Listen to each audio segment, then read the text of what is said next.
season of Monday Night Football on ESPN in the 42nd year of the series. Gets going with one of the very familiar teams on Monday nights, the Miami Dolphins, taking on the New England Patriots.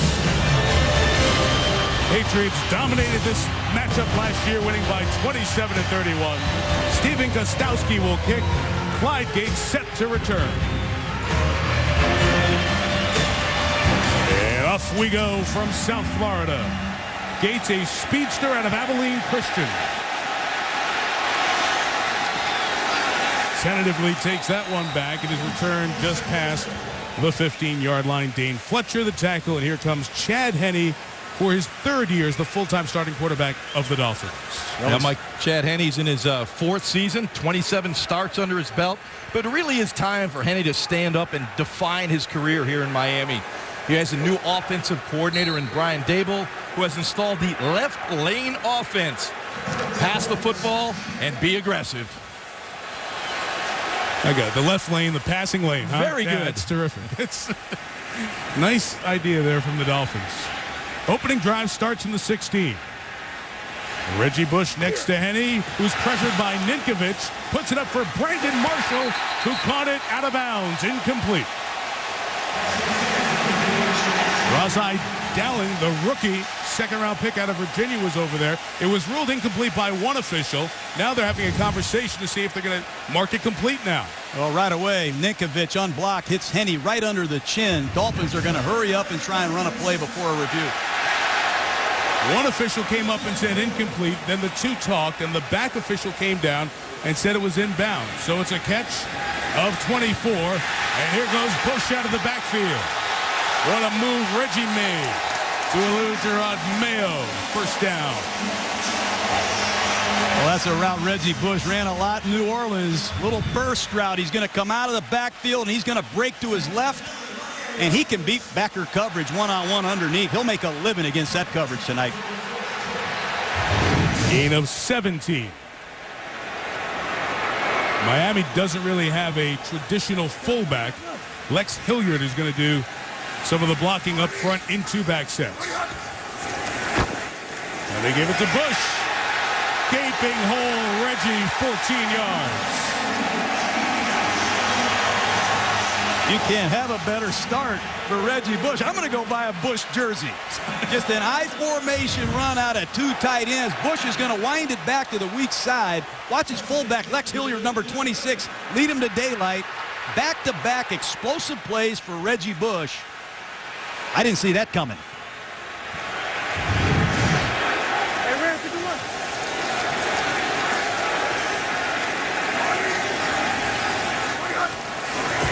From the 30, Henne throws. Hartline in and out of his hands. No official signal yet.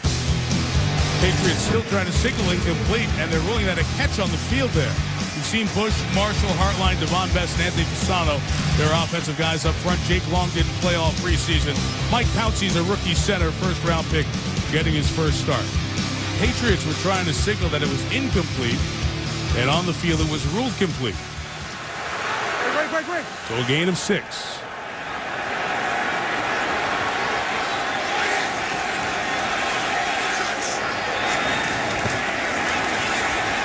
Good pocket for Henne. Through the hands of Devon Best, covered by Patrick Chung. Miami's secondary wanted a flag. It was incomplete. New England's defense, a lot of new faces here. They've been a 4-3 all preseason. Sean Ellis will see Albert Hainsworth and Vince Wilfork up front as well. As for the linebackers, Gerard Mayo, all-pro linebacker last year in the secondary. Devin McCourty is one corner. Lee Bodden is back. McCourty had a great rookie season. Bodden missed all of last year with injury. Chung and Barrett are the safeties. That's been a position of great upheaval in training camp. Josh Barrett getting the start, fourth-year man. And his pass is complete to Bush. Yard shy of the first down, Gerard Mayo. Fourth down coming up, decision here for Miami. They're going to go for it. There's no question what Tony Sperano is going to do. They've had an excellent drive. They started inside their own 20. They've run it, they've thrown it, and they're going to be running the ball right into the strength of the New England Patriots. You see Vince Wilfork out there, number 75. Still have not seen Albert Haynesworth yet. It's that left lane aggressive offense. They've been talking about it all training camp and going into tonight's game. Reggie Bush decides to take a timeout. Play clock at 4. Henne and Marshall couldn't get on the same page for Tony Sperano.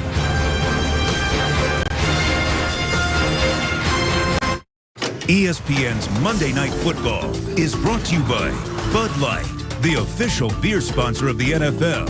Here we go. Lexus, it's time to engineer amazing. Verizon, the official wireless service provider of the NFL. And ESPNShop.com, where you can get all of your official NFL sideline gear. Back in Miami, where the Dolphins offense has come out quick and aggressive, and John looks like they're going to go for here on 4th and 1 still. And Albert Haynesworth and Vince Wilfork, their first snap together on 4th and 1. Look for Hilliard, the fullback, to slant off tackle. There it is. Hilliard up the middle through those two big guys. And a first down to the 17. That's a big run. They ran that last year with Losaka Polite, who's gone. They used Reggie Bush as a diversion here. Watch Reggie fake the sweep, but they're going to reverse pivot, hand the ball to Polite, and he does an excellent job, which all short yardage backs have to do with second effort.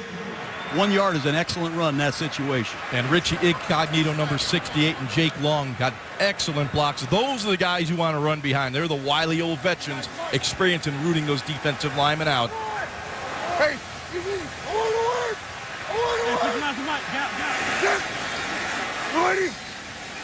want to work. Some new latitude Henne has in this offense to check to a run. Here is Bush, stiff arm on Chung, put the ball on the ground. A flag is down as Bush was brought down to 13. Josh Barrett picked up the loose ball, but was he brought down with a face mask? This is the added dimension that Reggie Bush brings to this offense. Speed, quickness, and the ability to get to the perimeter. Look at the face mask, but had part of the helmet. There were fouls by both teams. Holding, number 80, offense. Personal foul, grabbing the helmet opening. Number 94, defense. The penalties will offset. Replay first down. It's a rule they adjusted for player safety over the last couple of years. Almost the same idea as the horse collar. You can't use any of the opening of the helmet to flip a guy over by his head. And you heard Chad Henne saying alert, alert, alert, changing the play. That's exactly what Tom Brady does for the Patriots. Brian Daboll, the offensive coordinator of the Dolphins, came from New England.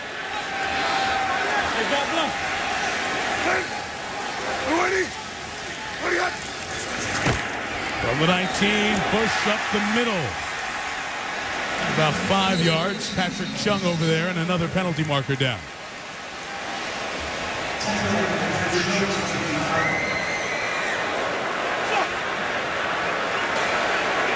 Holding.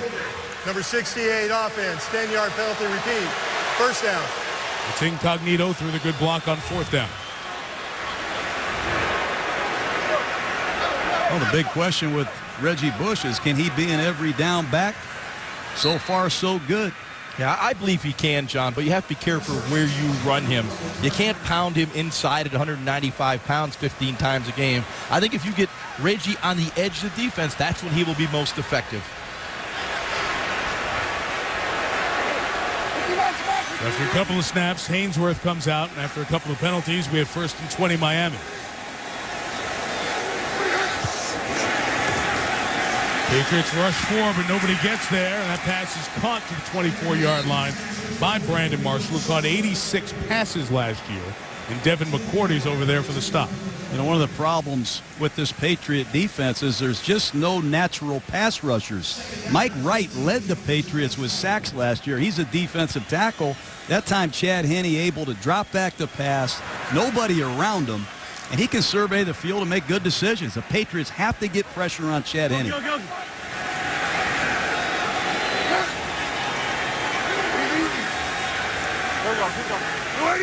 Bush the only back. They fake it to him, and Henne throwing. What a grab! Caught by Fasano at the 2. What a catch by Anthony Fasano from Notre Dame. Fasano has had an excellent training camp. He got matched up against Gary Guyton. That's a matchup you like to get. You'll see the route coming right at Ninkovich. He blitzes. You see Fasano run down that sideline.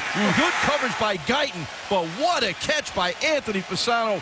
One-handed, pulling it in, and a terrific throw from Chad Henne. Once again, you've got to love this aggressive approach the Dolphins are taking here in the first quarter.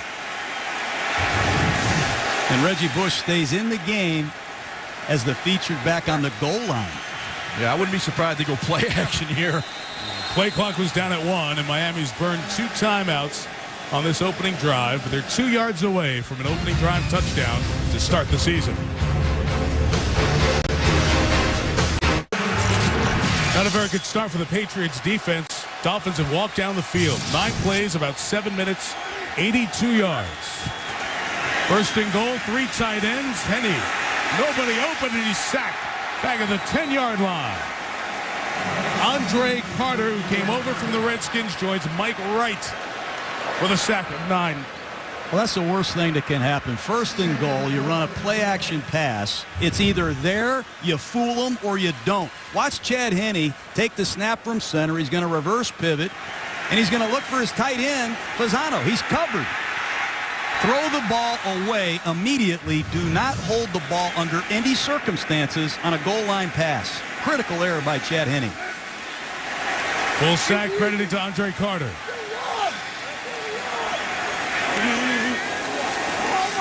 Play clock at 6. As Henne gives to Bush, who's met by Albert Hainsworth. Big hit from Hainsworth. 3rd and goal. I can see why Hainsworth likes playing in a 4-3. He does an excellent job, Albert Hainsworth, on this power play. Watch the center block back, Pouncey, and he gets off the double team, disengages, and makes an easy tackle on Reggie Bush. Albert Hainsworth can play. And if they get him going and back to his form, watch out for the Patriots. Hainsworth and Vince Wilfork stay in there. Reggie Bush split down as a wide receiver. Quarterback draw. Quarterback touchdown, Chad Henne.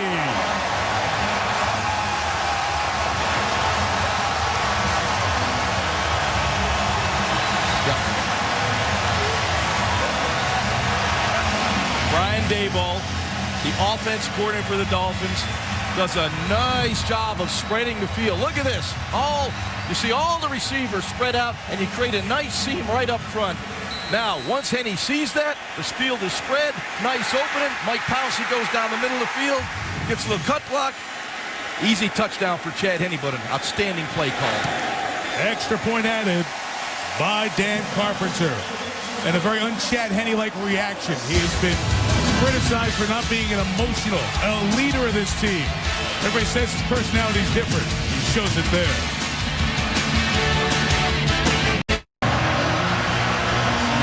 About half the quarter, long and very productive drive from a bunch of different guys, including Reggie Bush running between the tackles and Chad Henne decision-making at the line, throws, and then only his 2nd career rushing touchdown. Well, if you want to start the season off, that's the way to do it. What I liked about that drive, 7 minutes, 18 seconds.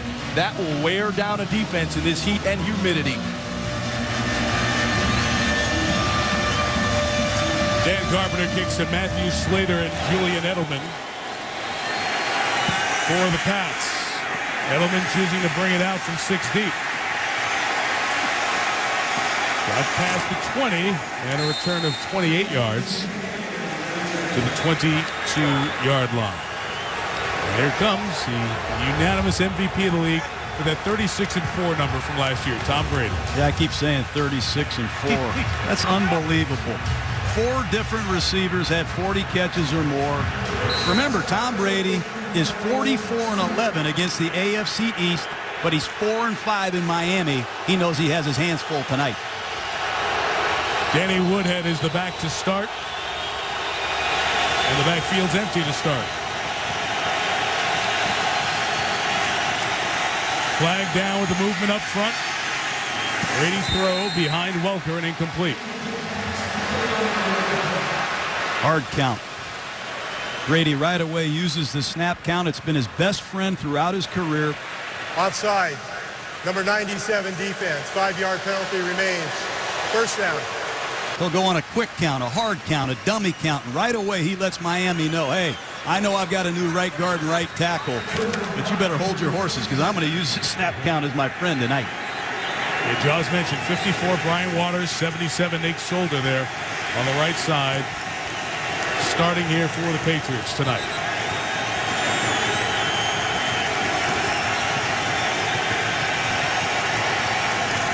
First and 5, here comes Ben Jarvis, Green Ellis to the right. They'll get to the 30-yard line, a couple of yards shy of the first down. Ben Jarvis, Green Ellis had over 1,000 yards last year. He's the feature back. Ocho Cinco, new to the Pats, of course. Deion Branch, Wes Welker, Gronkowski, and Aaron Hernandez share the tight end duty. We talked about the right side and their newness. That left side, great to have them back intact. Tom was telling us last night with Matt Light, Logan Mankins, and Dan Copen, his center.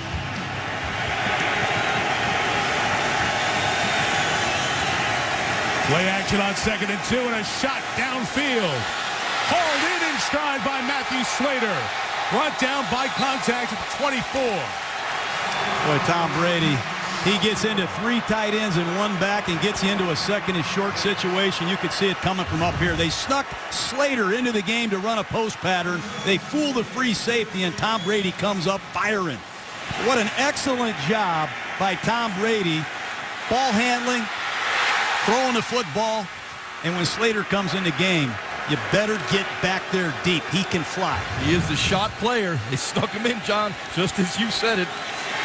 That is the first career catch for the son of Hall of Famer Jackie Slater.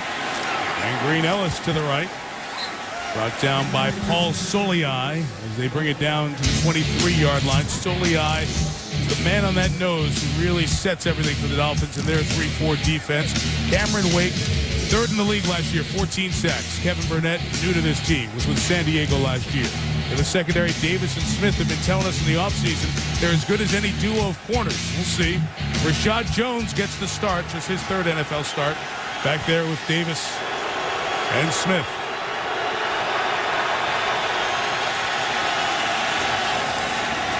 Brady's throw is caught.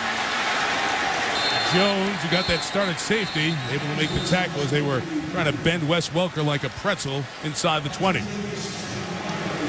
Brady is so good at reading what the defense is doing. We saw the Dolphins come with a little pressure to Brady's left. He saw it immediately, planted that back foot in the ground, gets the ball out of his hand before the pressure gets to him. And Miami's going to try to confuse Tom Brady on 3rd down all night. Watch the Dolphins disguise their intentions on defense. Jason Taylor now back with the Dolphins.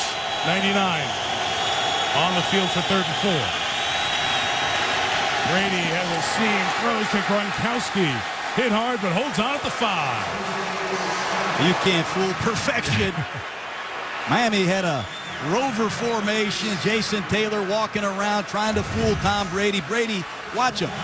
He uses every second on that shot clock. You see it up there on the top right. He's deciphering the defense. He's letting that clock wind down. I'll figure out what the protection is. He sets up in perfect rhythm, throws a strike.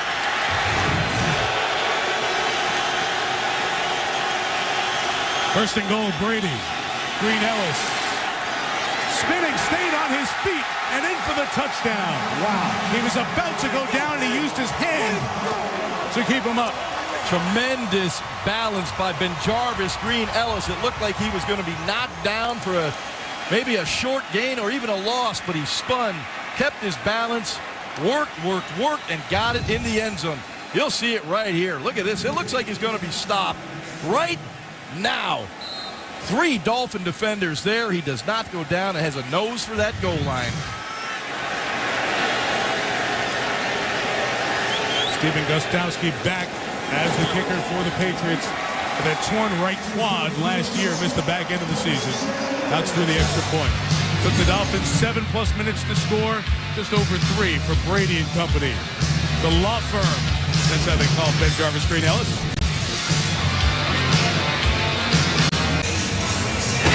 Well, so excited tomorrow for ESPN2 at 6 Eastern. Our friends Susie Culver and Chris Mortensen, plus a rotating cast of our NFL analysts and guests, discuss everything going on in the league. Unscripted show. happening in the NFL, if it's a topic, if it's your team, one of the 32 in the NFL, they'll be talking about it every weeknight starting tomorrow at 6 Eastern Time. Brady perfect on the drive. Gostowski's kick all the way out of the back of the end zone. No return for Clyde Gates. Catch your breath. What a start. Quarterbacks are sharp. Teams are rolling. Defensive coordinators are scratching their head. 2 drives, 2 touchdowns. This is the 18th season Robert Kraft has owned the Patriots, so instrumental in labor peace with the players. It was a very difficult summer for Robert. His wife of 48 years, Myra, passed away in July after a battle with cancer, a battle that she handled in the same class that she handled everything and everyone that she touched in her life. So important philanthropically in New England, across America, and around the world, especially their travels in Israel. If you met Myra Kraft, you will never forget her. She was the type of person who never forgot you. And you see the MHK initials on every every Patriot jersey this year. They've dedicated the season to her, and in her memory and on the minds of so many people around football, Myra Kraft, Bob, and his son, team president Jonathan, sitting next to him. Our thoughts with them. We visited with Robert for a bit last night, and he's having a very difficult time. They were together so long and such a special pair of people. No doubt. After a gain of 2 for Reggie, 2nd and 8 for Miami.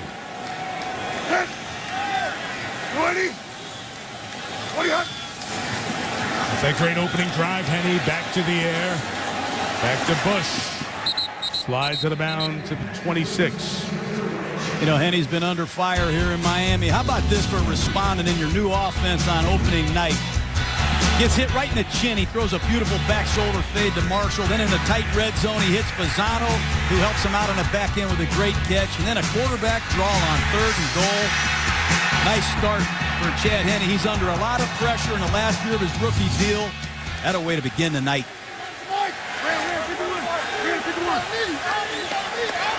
Took Henne in the 2nd round in 2008. 3rd and 4. Patriots rush 5.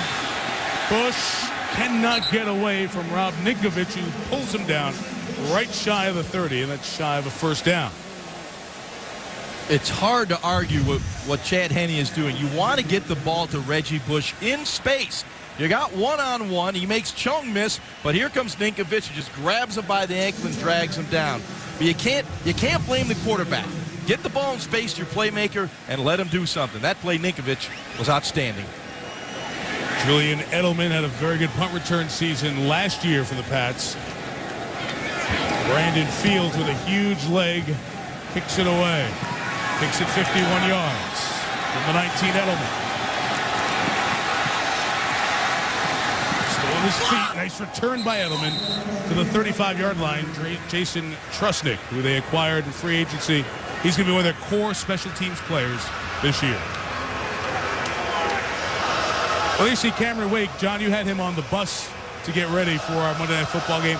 That's a pretty interesting matchup that he has tonight against one of the rookies for the Pats. There's no question. He's a great pass rusher. They've got to get New England in passing situations tonight for Wake to tee off against Nate Solder, a young Patriot that they really like in New England. He's a left tackle. He's being pressed into service tonight at right tackle. Keep an eye on this matchup, Solder versus Wake. But the Patriots are smart. They've had a tight end next to Solder all night long. Drive starts to the 35. Brady play action and over the top. There's the tight end Gronkowski pulling to the 26-yard line. Marker down back at the line of scrimmage. It stands up. It's a gain of 40.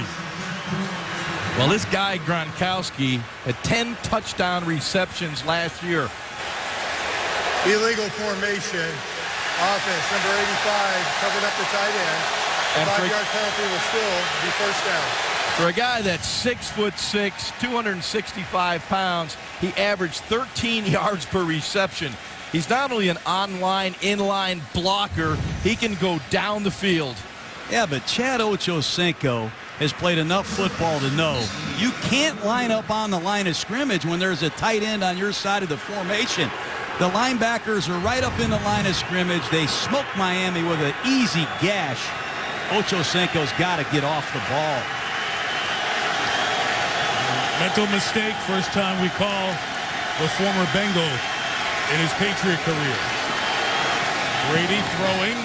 Deion Branch, yards shy of the first down, with Vontae Davis in coverage. Well, if you're going to throw the ball deep sideline from far hash, the quarterback needs time. This Patriots offensive line, even with inexperienced Brian Waters in this offense and the rookie Nate Solder, Brady had plenty of time to let Branch work down the field. So Tom Brady's completion is 3,000th of his now 12-year NFL career. That's a lot, Mike. Pressure picked up, Brady pass complete, clearing underneath to the 40-yard line is Hernandez for another first down, gain of 16. Well, that's what Hernandez does for you. He's a tight end by trade. If he can come in the game on third down and beat your nickel corner, you have issues. That time you see in motion goes Aaron Hernandez. Benny Sapp comes across, traveling man-to-man coverage. It's an excellent route, perfect throw. First down, Patriots. And they go quick here on the Dolphins, and Woodhead is brought down legally at the 35-yard line, gain of about 5. And this Patriot tempo is exhausting. Right away, Brady into the no huddle, and the Dolphins look gassed, and they have communication issues right away. Brady's hit all 5 of his passes, all 6 of his passes to the former Dolphin Wes Welker, tackled by Rashad Jones at the 14. Well, if Brady's going to have that kind of time to sit back in the pocket, he is going to slice you up as he's doing right now. No pressure from the Dolphins. First down, Woodhead trying to seek a space. Could not do it. And that should bring the quarter to an end. Carlos Dansby stuck his nose in there, and Cameron Wake with the tackle. New England, a very good drive going again, trying to take the lead. After quarter one, all tied at 7.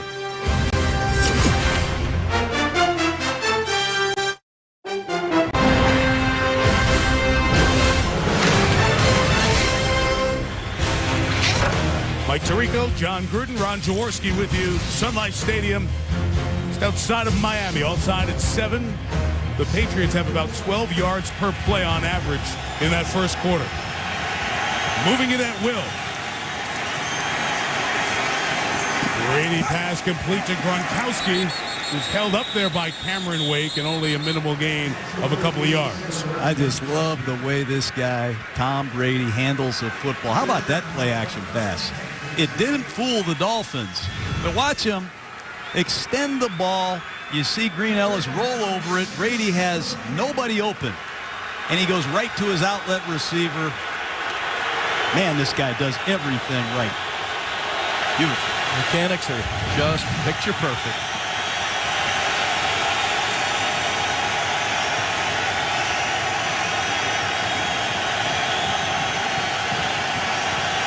Woodhead's the back. Brady looking right, firing for the touchdown to Gronkowski.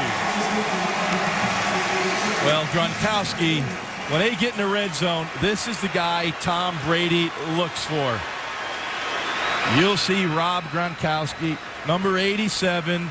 He's big, he's strong, and he is a matchup nightmare. You'll see him from the tight position come off the ball. He's singled on Benny Sapp. There's a zone defender behind him. Sean Smith can't make the play, and Brady just rifles it in there. What a stroke.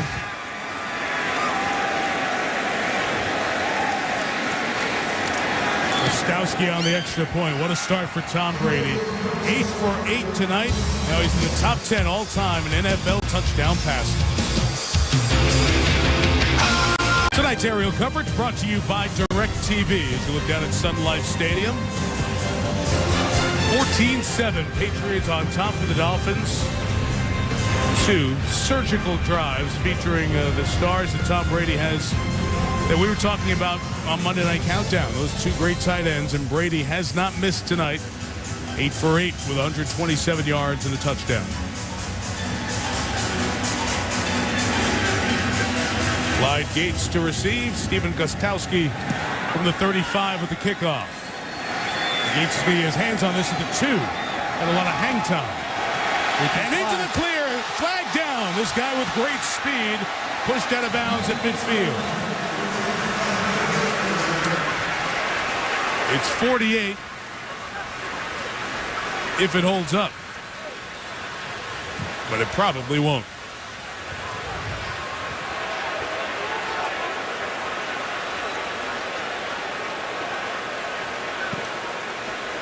Tony Sperano yelling at the officials. Holding. Receiving team. 10-yard penalty, but first down. Yeah, Tony wants to know what number because he wants to know where the call was. He is none too pleased with Pete Morelli.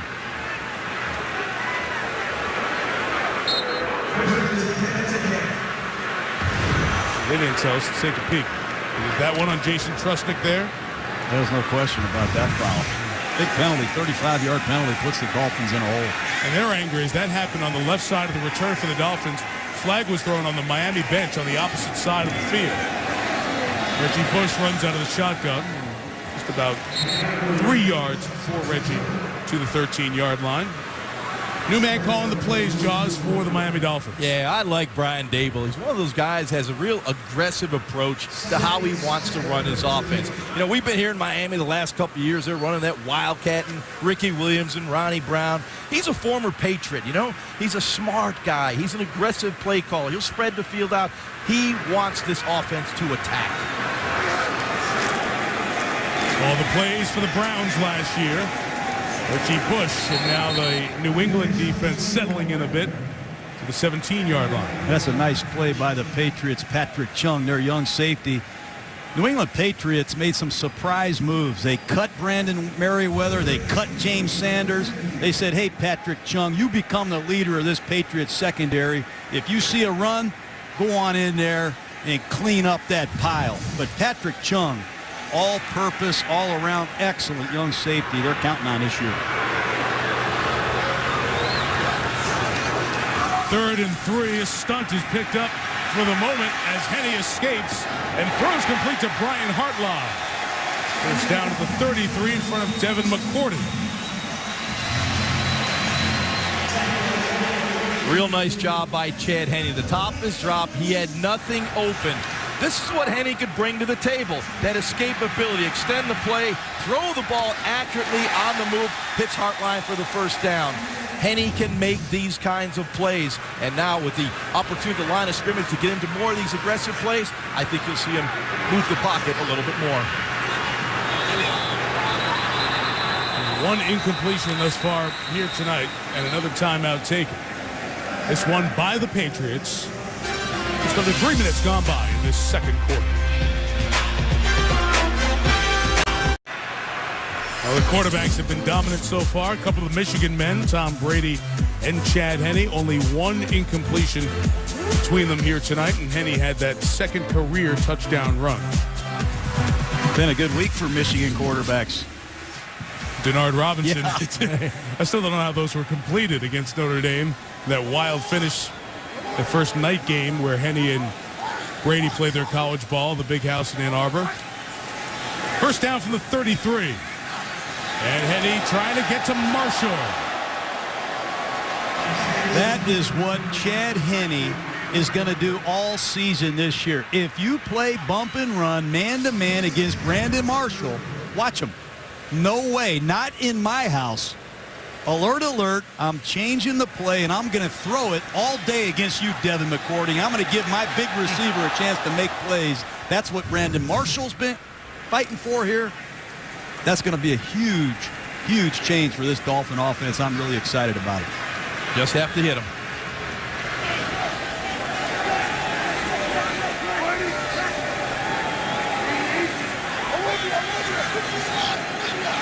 Play clock at 1. Got it off in time. Turned into a run to Reggie Bush. Bounces off Patrick Chung. It's a good tough yard for Bush there to get within a yard or so of the first down. So you talk about Brian Dable, the offensive coordinator, the change of the offense. I give Tony Sperano, the head coach, a lot of credit. He was trained by Bill Parcells and Tom Coughlin to run the ball, run to win. Well, they weren't winning. It takes a real man now to bring in a new offensive coordinator and change systems. I give him a lot of credit. Hard to change.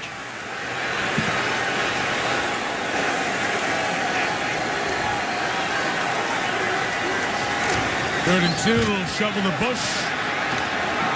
Pursuit was there from the Patriots. Dane Fletcher out of Montana State in his 2nd year comes over and stops him. And Miami left to punt. Well, Fletcher does an outstanding job coming from the inside out. You get Reggie Bush on the perimeter on the toss. You think you got a chance to get the edge? Good job. Good pursuit by the Patriots defense. Brandon Fields, we mentioned a huge leg. He averaged 46 a punt last year. Another rocket shot. Edelman. Oh, he caught it at his goal line. Usually a cardinal sin. And he brings it out to the 15. If your punt returner caught it at the goal line, Coach Gruden. Hey, I'm seeing a strange thing in a kicking game. Tom Brady back on the field. He hasn't missed yet tonight, and his team is up 14-7. Back in Miami, sellout tonight, although there are significant pockets of empty seats in the upper deck. Selling tickets has been an issue for the Dolphins here this lead up to the season. One of the reasons an exciting offense they hope will catch fire. It's the Patriots offense that has been cooking thus far. Brady for Welker. Just out of his reach. Vontae Davis covering.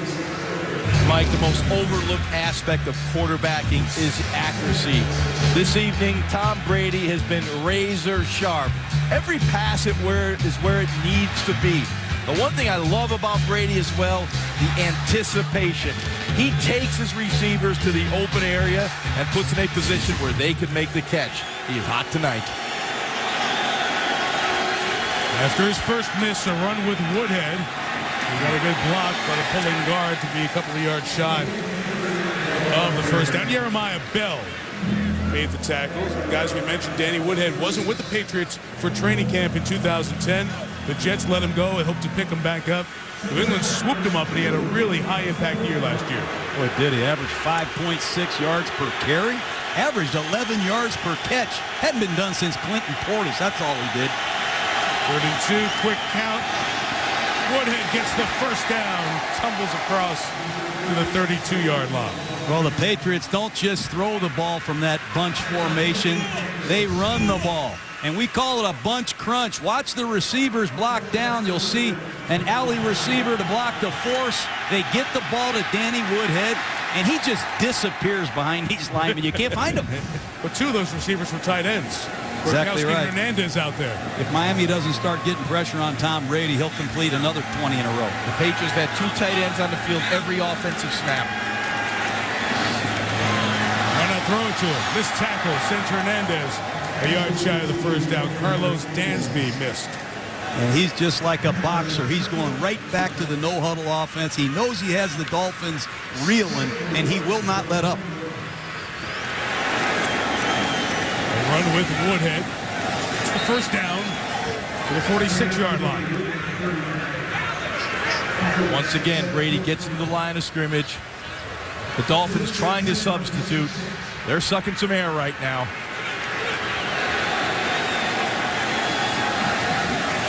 Look at all the time for Brady. Nobody's open this time, though. Reloads, and now he launches. Welker sprinting down there. Almost hauled it in. Rashad Jones in coverage. I've never seen pass protection like this. Wow. There's Cameron Wake out there, Kendall Langford. Watch the protection. What else needs to be said?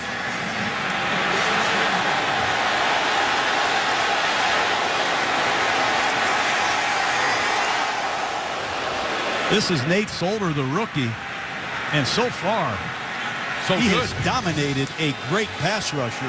What a show by Solder. Welker needs a break. Ocho Cinco in bottom of the screen. Underneath Julian Edelman with the catch. And he pushes forward right near the first down line.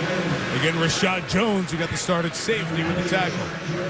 Mike Nolan, the defensive coordinator for the Dolphins, is content rushing 3, rushing 4. But I think eventually he's going to have to dial up some pressure.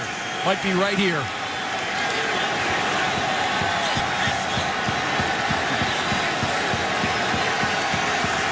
Third and 1, Woodhead. The sneaks under the spaces and gets a first down. And what a job the Pats offensive line is doing here in this first half. Well, they have an answer for everything because Tom Brady will not run one football play that is not run into an optimum look.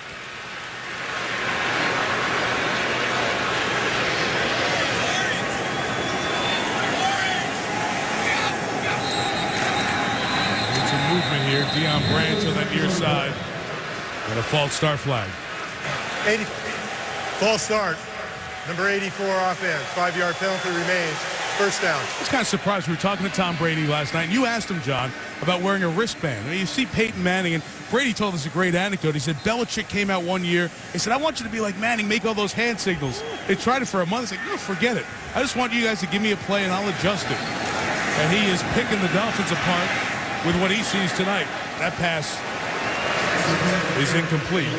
Were you surprised at that Brady still uses a wristband? Well, they have about 3,600 plays in the game plan. It's unbelievable what they asked Tom Brady to do. And I don't think anybody in the NFL is doing what Brady's doing, changing plays at the line of scrimmage. He totally has the authority to run the Patriot offense with his own personal spin on it. Especially with Peyton Manning now sidelined. It probably is only Brady. Second and 15, they brought pressure from the secondary. A lot of hand fighting there. And no flag. Sean Smith brought the pressure. In the back end, Jeremiah Bell was bumping with Rob Gronkowski. And no flag. Yeah, Mike Nolan had to dial up some heat. He brought Sean Smith off the edge. You had Jeremiah Bell on Gronkowski again. Brady finds the one-on-one matchup, but the pressure from Smith really got to Brady that time. He had to unload the football quicker than he would have liked. And it's time for Cameron Wake and this Dolphin pass rush to deliver. Looks like Miami is putting Wake on the other side.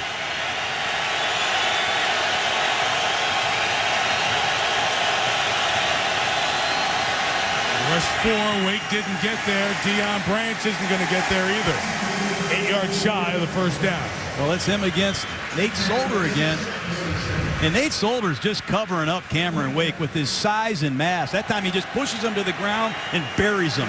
That's what you do as an offensive lineman. If you sense a pass rusher's in trouble, bury him. And Solder's been excellent at that tonight. First Patriots punt of the night. Zoltan Mesko, second year out of Michigan.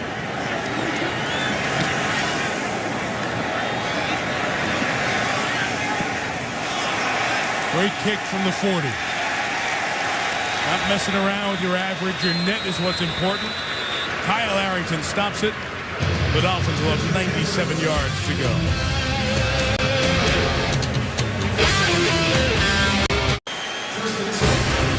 Of course, it's opening night, so it's the Monday Night Football doubleheader to wrap up kickoff weekend. Raiders-Broncos from Mile High coming up 10:15 Eastern Time. Brad Nessler, Trent Dilfer will have that for you. From their own 3, Reggie Bush with a run inside.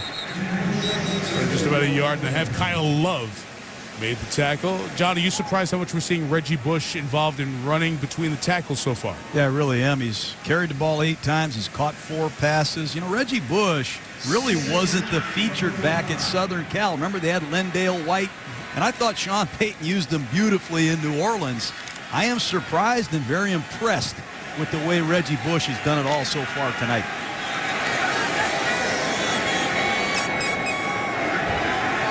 We're gain of 1. Play action for Henne.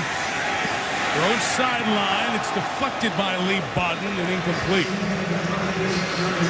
Once again, you see the aggressive approach by the Dolphins under Brian Daboll. You're going to take their shots, even backed up in the end zone. You get an opportunity, a matchup you like down the field. It's about the shot plays. You'll see right here as Henne sets up. He's going to check where he's going to get the one-on-one matchup. He's got it out on the left sideline. Just an excellent play by Bodden, tipping it at the last second. And nice for the Patriots have Bodden back. Missed all of last year with a rotator cuff injury. 3rd and 9. Henne trying to get out of the pressure, put a duck up there, and it's incomplete. So Ninkovich and Pryor getting there for the Patriots. I like what New England did with their corners. I just saw Razai Dowling, their 2nd-round draft choice. They do an excellent job in bump and run coverage, sticking on their receivers when Henne scrambles. New England has big corners, Dowling, McCourty, Bodden, and they match up well with these Dolphin-sized receivers. Brandon Fields, big leg needed here. 56 yards of the kick. Edelman from the 39. Some space into Dolphin territory. Roberto Wallace tackling at the 46-yard line. We do have a marker down in the process of the return.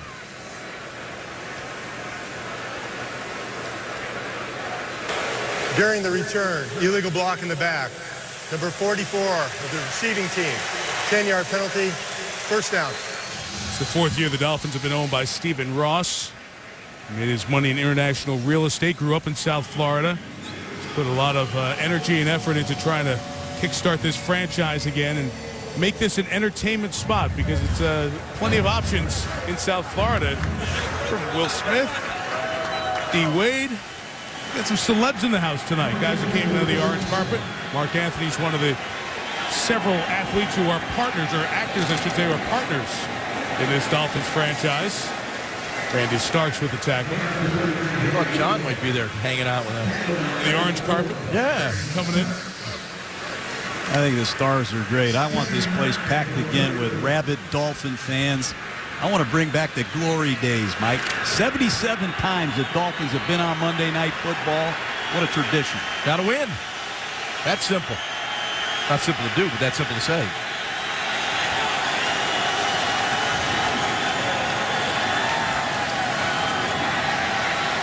Brady sees pressure and has to get away. Randy Starks chased him to throw it away. Say the most impressive thing I've seen tonight is rookie right tackle Nate Solder versus Cameron Wake. Keep in mind, Solder is a left tackle. He's a rookie playing right tackle because Sebastian Vollmer's out. He has dominated this one-on-one battle all night, and Tom Brady has had no problem surveying the field. Cameron Wake better find some answers quickly, or Tom Brady will have another big night. Chad Ochocinco, bottom of the screen, 3rd and 9. It sure looks like they're going to bring pressure.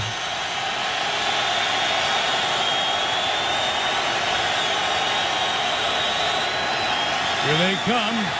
Brady throws underneath, is just off the hands of Welker. An incomplete, and Cameron Wake got through that time to force it out quick. Yeah, right on cue. Cameron Wake comes off one side, and pressure from the other side from Chris Clemens. Boy, pressure in the face is what you want to do. You can't let Brady set his feet, or he will throw those accurate balls all day long. No Reggie Bush, but Devon Bess, who's a good punt returner last year, 11 per. See if Mesco gives him 1-2 take back.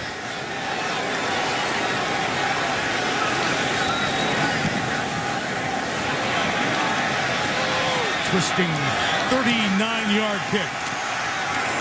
Well covered, shy of the 30-yard line. As Danny Aiken, the new long snapper, made that tackle. We talked about Reggie Bush as a feature back. Let's go over his career rushing. 20 or more carries, only twice in his 60 games as a New Orleans Saint. He was beat up. Missed 20 games in the last 4 seasons. We saw him get hurt in San Francisco on a Monday night. He only has one career 100-yard rushing game. You said it, I thought, best, John. Sean Payton designed plays to get Reggie Bush in the best possible places to have an impact.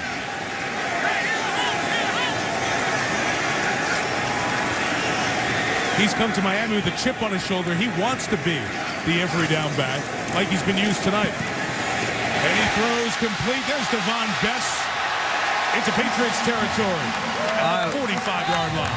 Brother Mike, I love this guy, Devon Bess. He's quick. He runs great routes. And as a quarterback, you love this kind of receiver. He gives you a good indicator of when he's coming out of his break. Gain of 26. Pressure from the secondary. Patrick Chung gets there and sacks Henne for a loss of 3. Well, the no-huddle offense did not fool the Patriots. Rarely do you see a team who's being attacked in a no-huddle offense bring a strong safety blitz right out of the gate.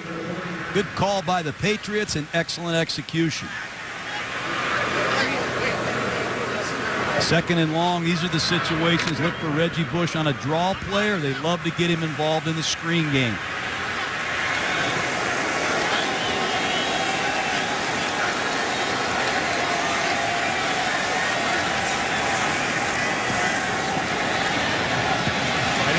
Complete the Brian Hartline, too shy of the first down.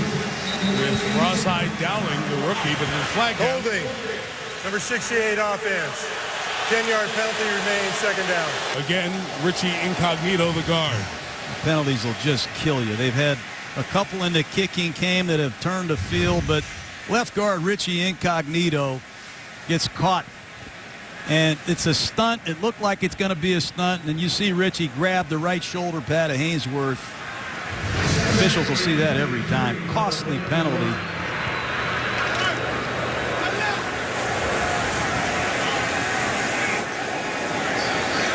That brings it back to 2nd and 23.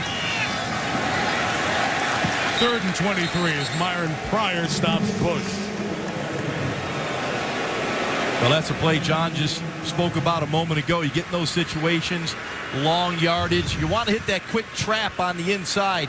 You'll see Mike Pouncey come back to the inside on Wolford. You'd like to see your back cut off Pouncey on that play, but he went to the side that Pouncey took Wolford. No gain. Pouncey is a twin. His twin brother Marquise, as many of you know, starting center for the Steelers. He was a rookie last year. Now Mike. 3rd and 23, just underneath.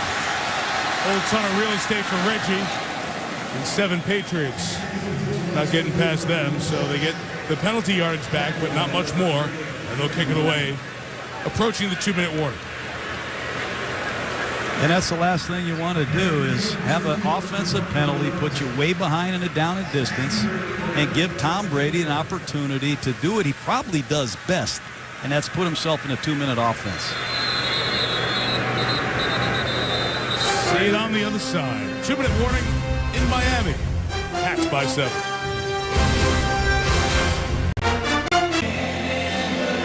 Toyota halftime show coming up. Chris Berman, Adam Schefter, Chris Mortensen will talk about Cam Newton's unbelievable stat debut. We'll preview the Raiders and Broncos from Colorado and the injury update. Sam Bradford, who we hope to see next Monday night in the Meadowlands against the Giants. 4th and 12. Brandon Fields forcing the fair catch at the 10-yard line by Julian Edelman. So 90 yards, 2 timeouts for the league MVP Tom Brady. And the problem is the Dolphins only have 1 timeout to stop the clock to try to get the ball back for themselves. But this Dolphin defense, if there's one thing they have to do better, they need to generate a turnover. Last year at home, we said they were 1-7. They only generated 7 turnovers from their defense. If they want to turn this thing around, they need to start making impact turnover plays on defense. Problem is, Tom Brady hasn't turned it over since you were at Youngstown State. Yeah, you're probably right. You know, Tony Sperano told us their defense probably dropped 24, 25 interceptions last year. They've got to catch football if they get that opportunity. They're not going to get the opportunity the way Brady's stroking it right now. From the 10, Brady's pass is wide of Deion Branch and incomplete. To amplify the point you were talking about, John, it only seems like Jaws at Youngstown State the last time that Brady and the Patriots turned it over. We're now gone 7.5 games. They went the last 7 games last year, no turnovers, regular season, of course. Unheard They of. did turn it over in the playoffs against the Jets.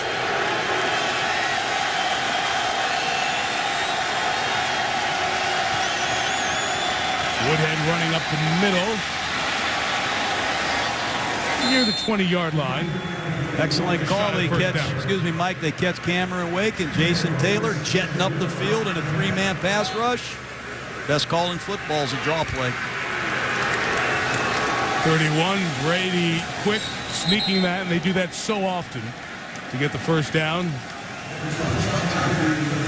And we have an injured Patriot. We're calling for the trainer with Dan Copen injured, and New England can ill afford any injuries that offensive front. They had to bring up somebody from the practice squad so they can get to 7 offensive linemen for the game tonight. And Copen, their center, who has been very dependable and reliable, is injured on this play.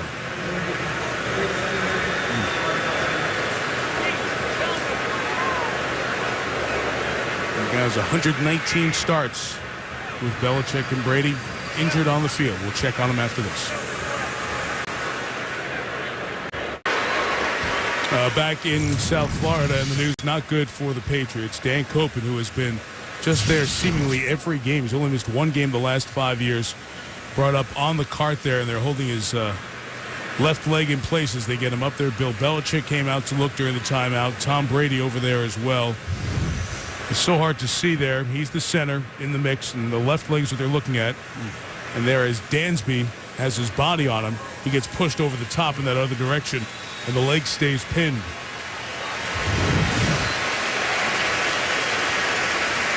And you just have to cross your fingers and hope.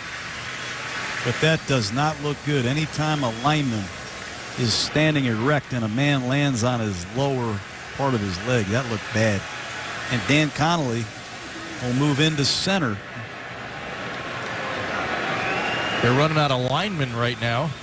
They sure are, guys. Yeah. And you talk about the Patriots and all the stuff they do in this offense and the no huddle, and this guy's been there for all of it. Even when Brady was out and Castle was in, Copen was one of the steady guys. Like I said, every game but one for 5 years.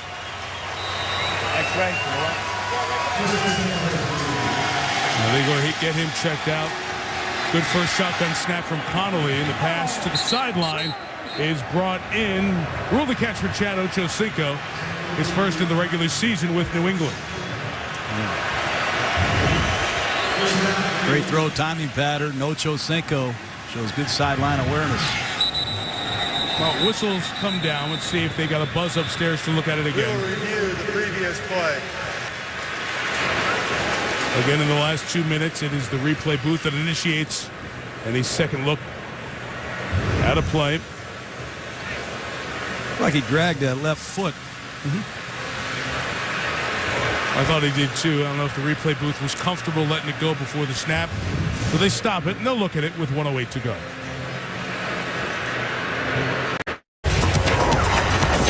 It is a catch. Well, it is ruled a catch by Pete Morelli as we come out of break.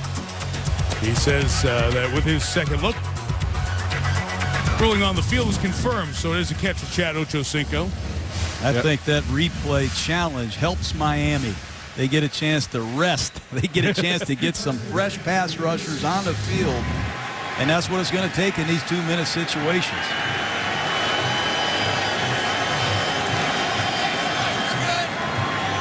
Connolly, the center now for Brady, had some injury problems in the preseason as well. Pass caught to Gronkowski up the middle to the 41-yard line. Carlos Dansby chases him down. Back up center, Danny Woodhead pick up the blitz flush. Tom Brady knows exactly where to go. Jason Taylor injured behind the play for Miami, and they have to stop it here because he's on the field. And Taylor holding at his right foot. Jason Taylor on his third tour of duty here with the Dolphins. Remember, he was with the Jets last year.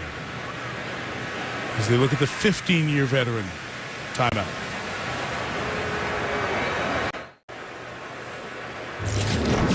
Back here in Miami, and they're looking at a man who has 132.5 sacks in his career. Jason Taylor had the 11 star years with the Dolphins, went to the Redskins for a year, came back, and then surprised everyone. He went to the team he disliked the most in this division, the Jets. Called his 5-sack season last year average, but now he's on the field and in some pain. Looked at by the Miami medical staff. Well, he's come back here to help this Miami defense get turnovers. Taylor has recovered 29 fumbles. He's scored 9 touchdowns. He's a leader on this football team, and they need him. Stepped on there. Turn and step on. His shoulder was coming back to tackle. The Dolphins need someone to win a one-on-one matchup. They've got to get pressure on Brady. Right now, the cushion has been too easy for Tom Brady to stand back there and survey the field and deliver the football without any pressure. Well, Mike Nolan, the defensive coordinator for the Dolphins, has been firing bullets. He's been blitzing up the middle. He just blitzed off the perimeter. And Danny Woodhead has picked up back-to-back blitzes flush, and now Woodhead leaves the backfield as a receiver in an empty formation.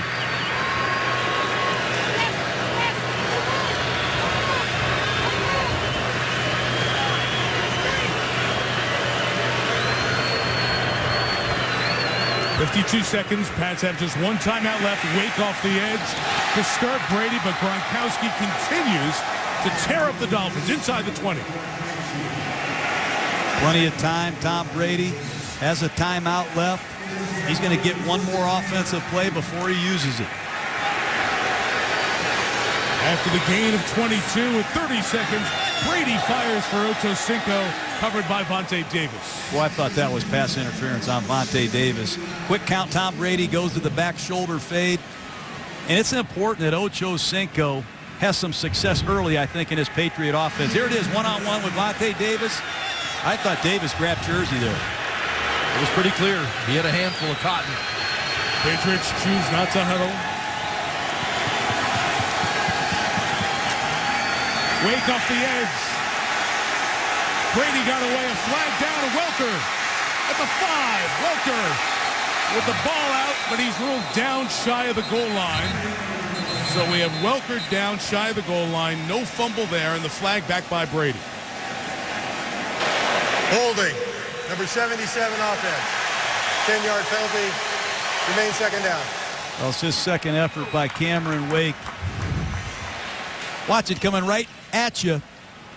Wake gets the edge, and Nate Solder, I don't know. Yeah, he's got him, John. He hooked him right there in the pads, pulled him away as Tom's stepping up. So it takes us down to 17 seconds. Pats still have the one timeout in Gostowski's field goal range.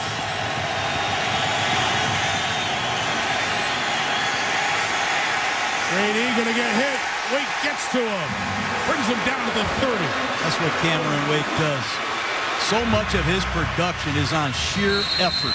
He will not quit. He's had a tough night all night. Nate Solder has been up in his grill, but this man will not quit. He continues to fight. He continues to finish.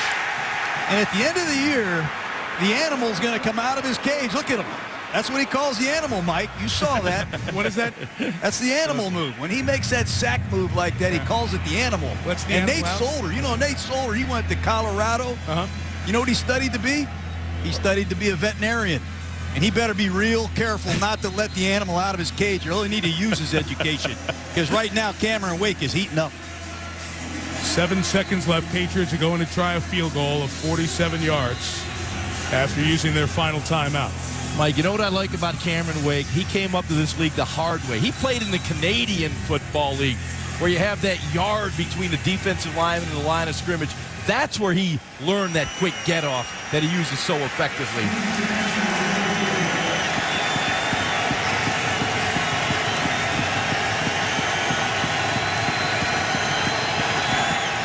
From 48, missed the net, wide right.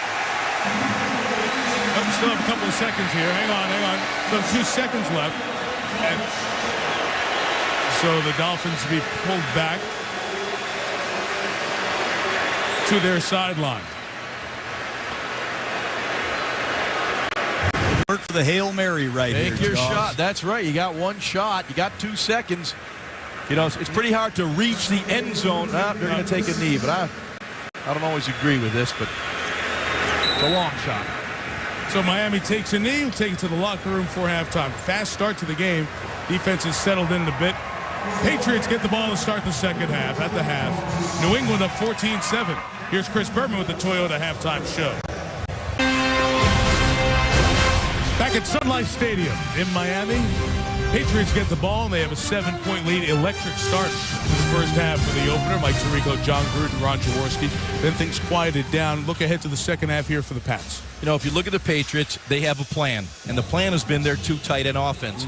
Brady has 14 completions in the first half. 7 have gone to tight ends. Stay with the plan. It's working. I think for Miami, it's 1 snap at a time. Remember last year in this stadium, opening kickoff, New England took it to the house. They must stay relentless. They need to get 1 turnover from their defense, and they got to refine that offense they had to start this football game, but it's 1 snap at a time. No mistakes against the Patriots. Miami was very aggressive in that first drive. Walked it down the field. Not able to do much after that. We're going to check on the big injury of the first half in a moment. Matthew Slater, who had his first NFL career reception in that first half, set to receive Dan Carpenter's kickoff. Instead, it'll be Edelman on the opposite side from a couple yards deep. Edelman down the side, pushed out of bounds at the 35-yard line, and Wendy Nix has a report for us. Wendy? Well, Mike, the Patriots' offensive line was already shorthanded without Sebastian Vollmer, and now it appears they'll play the rest of this game without starting center Dan Copen. He went in, official injury listed as left ankle, but we followed him as he went in for x-rays and came out on crutches. I walked with him as he went back into the Patriots locker room. He just shook his head and said, "We'll see," but it does not appear he'll be back in this game. All right, Wendy, thank you. It was that left leg getting tangled up on a short yardage play. Carlos Dansby inside, and then the pile over the top left his leg crunched underneath. So Dan Connolly has slid over to play center for Brady. That pass gets to Welker on that sideline. There's very little room to thread it, and Brady did get it past Benny Sapp. There's a lot of room in some of these underneath coverages, and that time Benny Sapp gambled, and he came up a big loser there. Great throw by Tom Brady, but take a look at number 27 on the left side of your screen. He's responsible for the flat coverage on that side of the formation, and if you get outflanked, there's no one left. 21 on that one. Ben Jarvis Green Ellis, who has not carried it much tonight, tackled by Koa Misi for no gain. You can't substitute against Brady in this no-huddle offense. He'll snap the ball. He'll catch you in a substitution. 12 men on the field. Defense. 5-yard penalty, still first down. He will not forgive you if you make a mistake. That time, Philip Merling charging off the field. Brady saw it. He said, "I'm going to get you." And he did. Free 5 yards and first down Patriots. This is where they like to be, 1st and 5.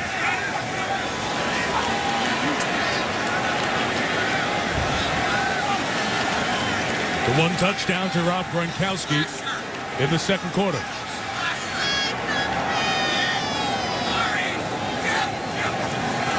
That's a movement. Might have been Rob's brother Dan Gronkowski, who was signed earlier this week.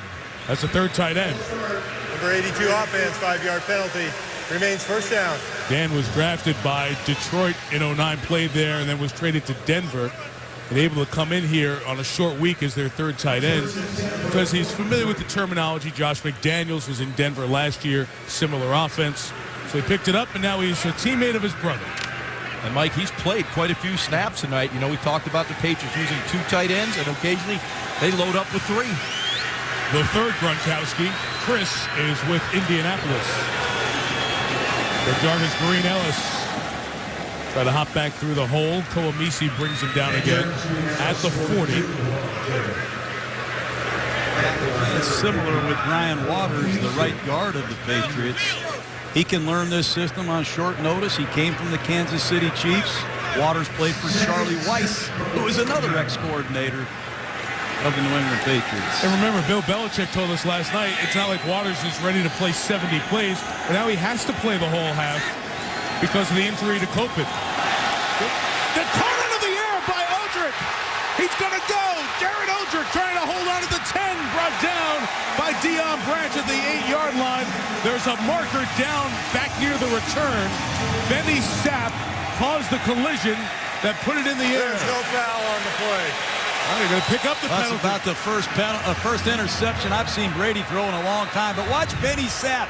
He's going to come rifling across the screen here. You're going to see the fake in the backfield to Woodhead. Ball's thrown, and there's a tip pass, and look at Odrick. Intercept the ball, shows good awareness. Excellent effort by Deion Branch. That's the turnover. That's the kind of play that the Miami Dolphins have been lacking here, especially at home. Now they got to put it in the end zone and tie this football game. First interception of Brady in the regular season in 358 attempts. First and goal, Dolphins for a tying touchdown.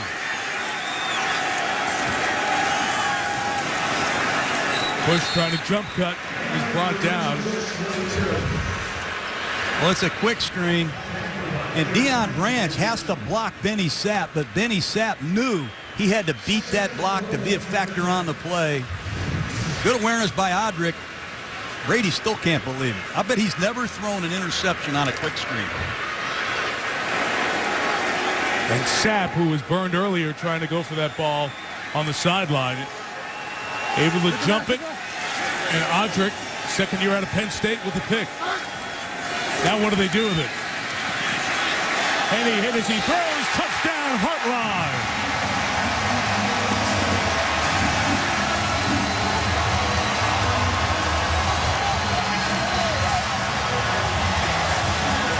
Chad Henne did a great job using his snap count. He knew the Patriots were in double zone. He went alert, alert, alert. He sees the split safety look. Hand signals the slot combination that he wants. Under duress, throws a strike to Brian Hartline. That's what you do when you get a turnover. Look down the gun barrel. Henne did that with Haynesworth right in his face and delivered a touchdown strike. Carpenter extra point. Game tied at 14. Well, that one mistake, that one turnover that Miami couldn't get last year, they get this year, and they got to tie games.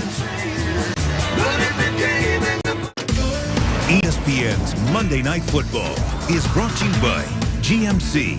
Enter the Never Say Never sweepstakes for a chance to win a GMC Sierra Denali at gmc.com/NFL. Verizon, the official wireless service provider of the NFL. And Bud Light, the official beer sponsor of the NFL. Here we go. Back in Miami, Brian Hartline caught just one touchdown last year. Got one from Chad Henne after the turnover by the Patriots. New game at 14. This time they will squib it. And Gronkowski is back to get it at the 27-yard line. Well, Henne did a great job with his snap count. He sees it's too deep zone, and they're going after Josh Barrett, the young safety, with Bess on a little option route. You're going to see Josh Barrett jump Bess, and right behind him goes Brian Hartline. But what a great job Henne did with his snap count. He looks to Bess. Josh Barrett jumps it. They throw it over his head. Safety's been a problem for these Patriots. They cut James Sanders. They got rid of Brandon Merriweather. They go after Josh Barrett.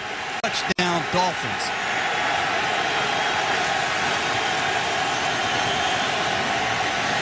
Brady to Woodhead, a screen. Waters out there with the first block. Tossed out of bounds by Rashad Jones, active safety who started tonight. Well, this is an area where Danny Woodhead excels. Get him on the perimeter. And again, Brady moving that defense of the Miami Dolphins. Make them run sideline to sideline. Wear them out. Speed it up. Call the offense at the line of scrimmage.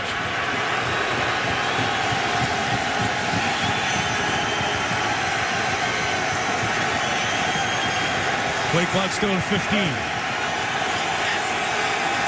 He sees the blitz. Randy Starks was over the center, Connolly.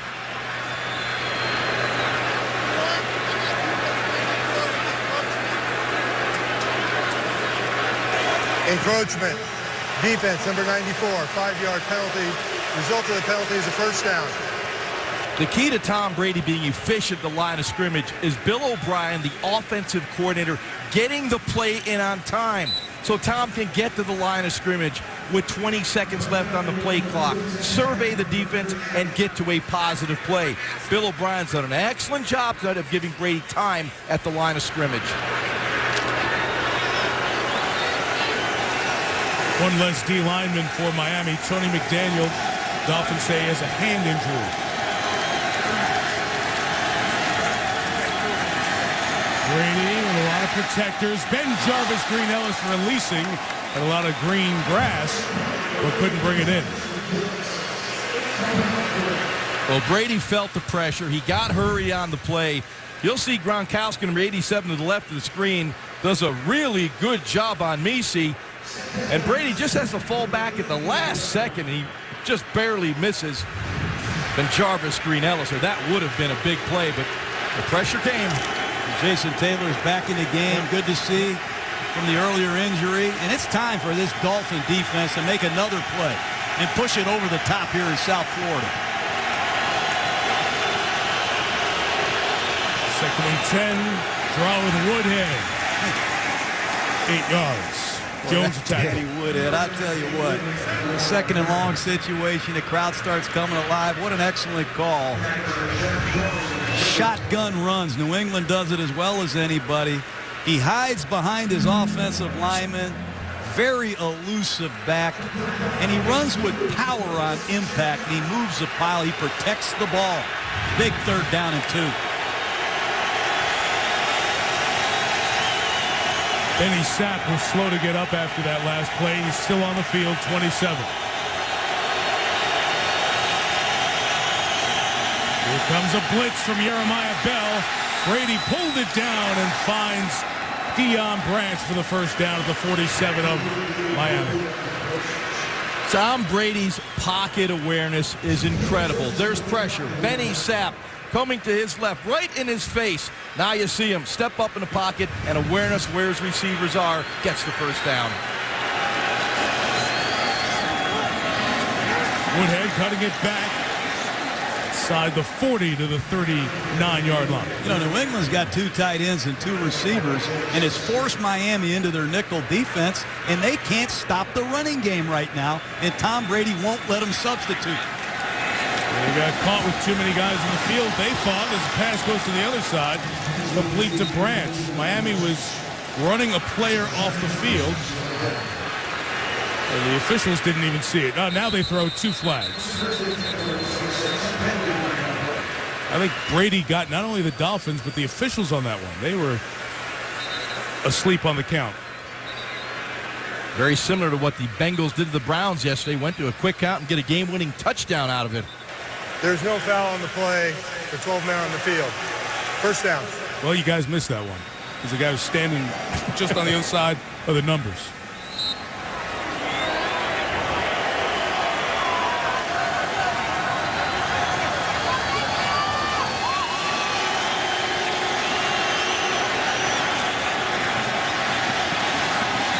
Brady to Branch. Got rid of Nolan Carroll in coverage and got to the 6-yard line. What a great pattern. Wow. At Deion Branch. Been awful quiet in the preseason. Everybody's been criticizing Branch. Where's Deion Branch? He just ran a beautiful timing route, and the ball's delivered perfectly right on the sideline. Brady right back to it. Right back to Branch. No catch. They ruled no catch. He was juggling the ball. Well, they're going after Nolan Carroll, the right corner of the Miami Dolphins. Back-to-back plays. That time a back shoulder fade. Let's see if he has possession.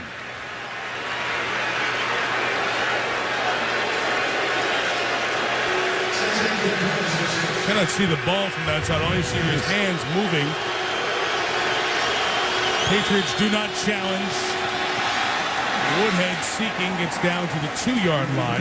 They took a couple of shots at Nolan Carroll. Vontae Davis has not been on the field. Back a play ago now. Good call. He never had control of the football. This is 3rd and goal. He's going to throw it here. It's one-on-one up top. We'll go after Nolan Carroll again. If he chooses Deion Branch at the top.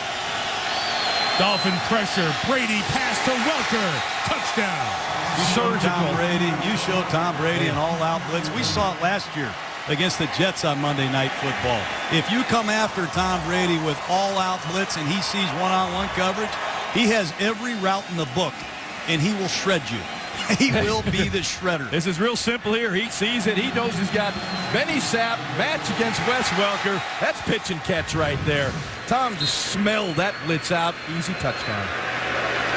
Dolphins have got to address their defensive issues against this no huddle. Quick. Kostowski adds the extra point, 21. 14. Brady answers the touchdown with one of his own.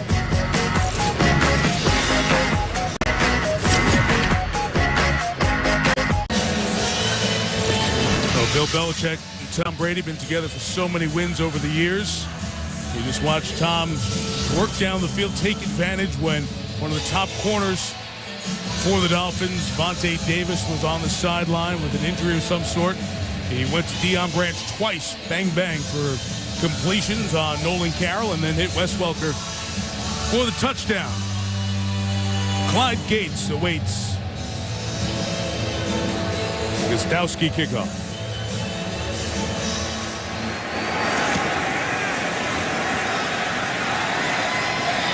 Chance from about 5 deep in the end zone. Flag down again on special teams for Miami, which has really hurt their field position. It absolutely kills your offense. You have a problem opening the playbook when you're inside your own 10-yard line. Hard to dial up plays down there. Return holding, number 93, the receiving team. 10-yard penalty, first down, timeout. Jason Trusnick has been guilty a couple of times here tonight.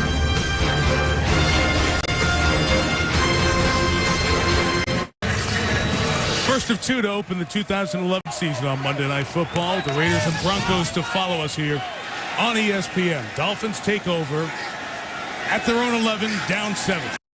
Reggie Bush. Yeah, the gain is 7 yards for Reggie. Dane Fletcher, Devin McCourty tackles. You know, Reggie Bush, that's his 10th carry. 9 out of the 10 plays, I think he's run the ball between the tackles. And he showed good explosive finish right there.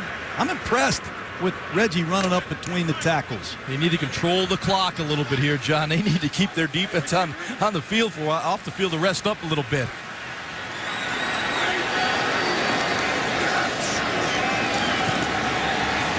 Time for Henny. Brandon Marshall with the catch. Gets away from Mayo. Takes it across the 40-yard line. First down, McCourty the tackle. 22 on the game. There's the guy you get going. He'd bring an energy source to this Dolphin offense. He's outstanding after the catch. He's going to push up against McCourty, run an under route, makes the ball, catches the ball away from his body. How about that stiff arm? A very angry man after the catch. Brandon Marshall. They definitely need to get him involved as this game unwinds.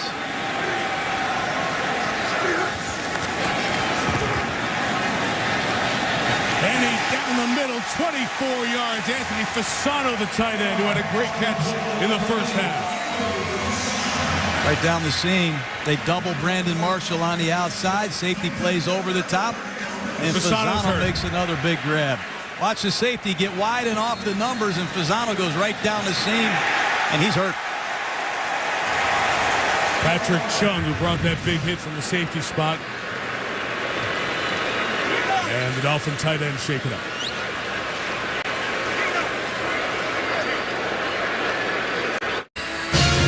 There are some big road games this week in college football. LSU and Mississippi State starts it Thursday night, and Boise State is going to have a really tough test. Toledo is a good team, just as the Buckeyes. Oklahoma, Florida State on ABC Saturday night. So great college football all weekend long. Fasano walked off under his own power. Dolphins first and 10 at the 35, looking for the tying score. Henny escaping. Slides for right about a first down at the 25. Brian Dable, the offense coordinator, continues to dial up aggressive plays. Spread the field, one back in the backfield, and all of a sudden Henny sees that lane. He knows it's man-to-man coverage, gets the first down. You see this aggressive offense. We call it that left lane offense. You want to pass it, you want to spread them out, but most importantly, you want to be aggressive, and the Dolphins are right now. The confusion there. Bush couldn't get a handle on it and finally jumps on it before Andre Carter could. Well, there certainly was miscommunication right there. But if you look, Mike Pouncey really secured that corner. That may have whistled around a corner, but there was a breakdown in communication.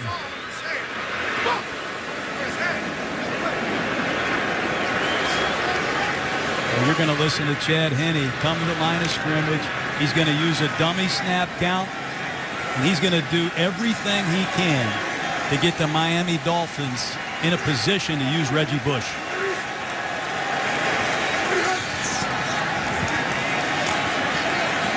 Again with time, as Marshall secures the ball at the 1, penalty marker down. As a quarterback, give your wide receiver a chance to make a play. Find the one-on-one coverage and let it go. Here's the one-on-one with McCourty and Marshall. And all of a sudden, Marshall is bigger, stronger at 6'4", 225. Illegal contact. Number 21 of the defense. Penalty will be declined. First down. Penalty was on the opposite side of the field on Rawside Dowling, the rookie. First and goal for the Dolphins. Well, it's a similar route that Marshall ran earlier. He ran an under route that time. He took it up on McCourty. That's quite a battle, Marshall and McCourty. Great strength by Marshall to maintain. Look at this fullback, control. Mike. Yep, Paul Soliai, the starting nose guard. They love to run left in the goal line. Behind the 355-pounder, Lex Hilliard is stopped. Devin McCourty came around with quickness. Well, the Patriots went to that self-scout meeting. Impressive goal line defense. Albert Hainsworth, Vince Wilfork. You see Love 74. Hainsworth and Wilfork, watch them get off the ball in these goal line situations. Miami said enough of that. Let's go back to our 3 receiver sets. Hainsworth off the field there. Bush, the lone back. Henne for Marshall. McCourty almost had an interception. Well, that's what Brandon Marshall's been asking for. When it's one-on-one, give me some opportunities. That time it's he and McCourty. They've been going up and down the field at each other. Henne gives him a signal. I'm not quite sure what the route is, Jaws. That's exactly right, John. He did not give him a good definition of where he was going. I think he fooled Henne that time. They're lucky that wasn't intercepted. You remember a year ago, we saw that route from Brandon Marshall on that jerk route. Dumped on Henne. The alert for Reggie Bush on the draw right here if the Patriots play coverage. Third and goal. Henne right back toward Marshall. Didn't catch it. That time the rookie Rawside Dowling out of Virginia was on Marshall. They try to go there twice. Don't. And a field goal attempt coming. That's what they're doing. They're playing check with me offense right there. If they play coverage, we're going to hand the ball to Bush. If they play man-to-man, we're going to throw the ball to Marshall. That time, they went after Dowling. And again, I'm not quite sure what patterns they're running, but you have to give McCourty and Dowling credit. Back-to-back bump and run plays for the Patriots. Extra point-sized field goal, 20 yards for Dan Carpenter, knocks it through. And it's 21-17. For the lefty after the good drive, and Henne and Marshall talk about it heatedly.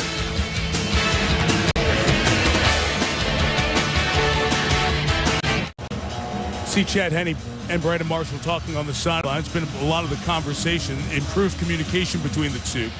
Marshall, who was stabbed in the stomach by his wife in April, charges weren't pursued. Late in July was diagnosed with borderline personality disorder at a mental hospital in Boston. And he says the treatment has been very helpful. Time will tell if that's the case, but they feel that Marshall has been much easier to deal with than in the past, and that it'll improve the product on the field with the receiver this year. Matthew slated to return out to the 22-yard line for New England. Well, you know, Brandon Marshall wants to see the football when it's one-on-one coverage. And in the goal line, they give him 2 hand signals, 2 opportunities. McCourty came up as a victor, and then it was a rookie Dowling. Hey, I realize this man has caught a lot of passes, but they need more touchdowns out of him. He had 3 touchdown receptions last year. He's going to need to break one to the end zone, I think, tonight, Ron, to help Miami secure a victory. Got to take advantage of those situations in tight. Ready from the 22, Dan Connolly is his center. Dan Copen, the starting center, injured his ankle. He's out. Aaron Hernandez with a catch. The tight ends continue to be featured, as will be most of the year for the Pats. The Dolphins defense has to bow their backs. They have to make a stand right here. Their offense just got 3 on the board. They got this thing real close. Now the defense has to make a play. They do have the 1 interception. They need another big play.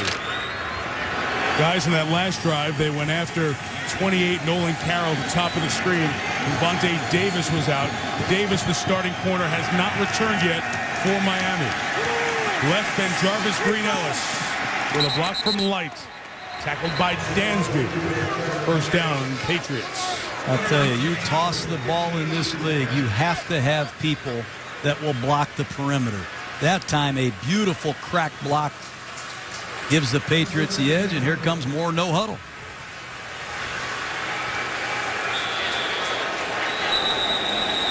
And Miami takes a timeout. They're trying to get organized on defense.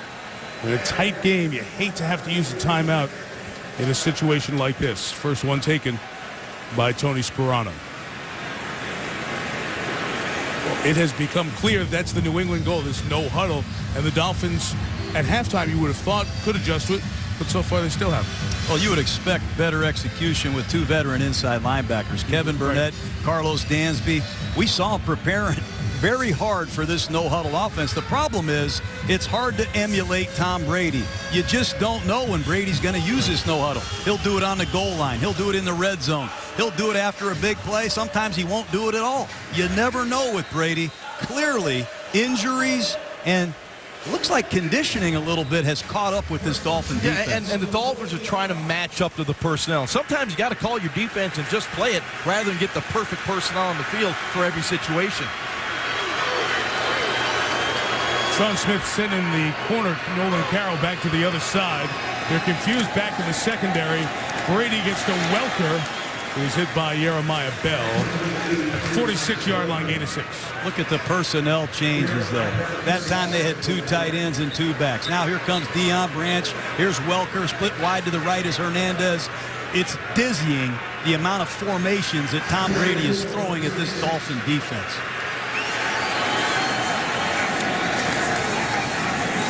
Woodhead seeking space on that left side. With virtually no gain, Randy starts the tackle. Third down coming up. What have the Patriots done with their time here tonight as they go no huddle again? It's been almost half their game, no huddle. Dolphins are really struggling. Boy, they really are. Blitz audible. Tom's got something on him. Watch the top of the screen. 3rd and 4, pressure. They'll go there to Branch. There's no safety in the middle, so Carroll had to make that tackle. And with Vontae Davis out with cramps, as he's back on the bench area now, they're toasting Nolan Carroll. Oh, you see it coming a mile away. Nolan Carroll can't cover Deion Branch. He wants it again. Look at Branch. Right back to him. Again past Carroll. Benny Sapp over there to finally stop it. A yard shy of the first down. Well, this Dolphins defense is reeling right now. They're having a difficult time getting lined up, getting the right personnel on the field, and getting pressure on Tom Brady.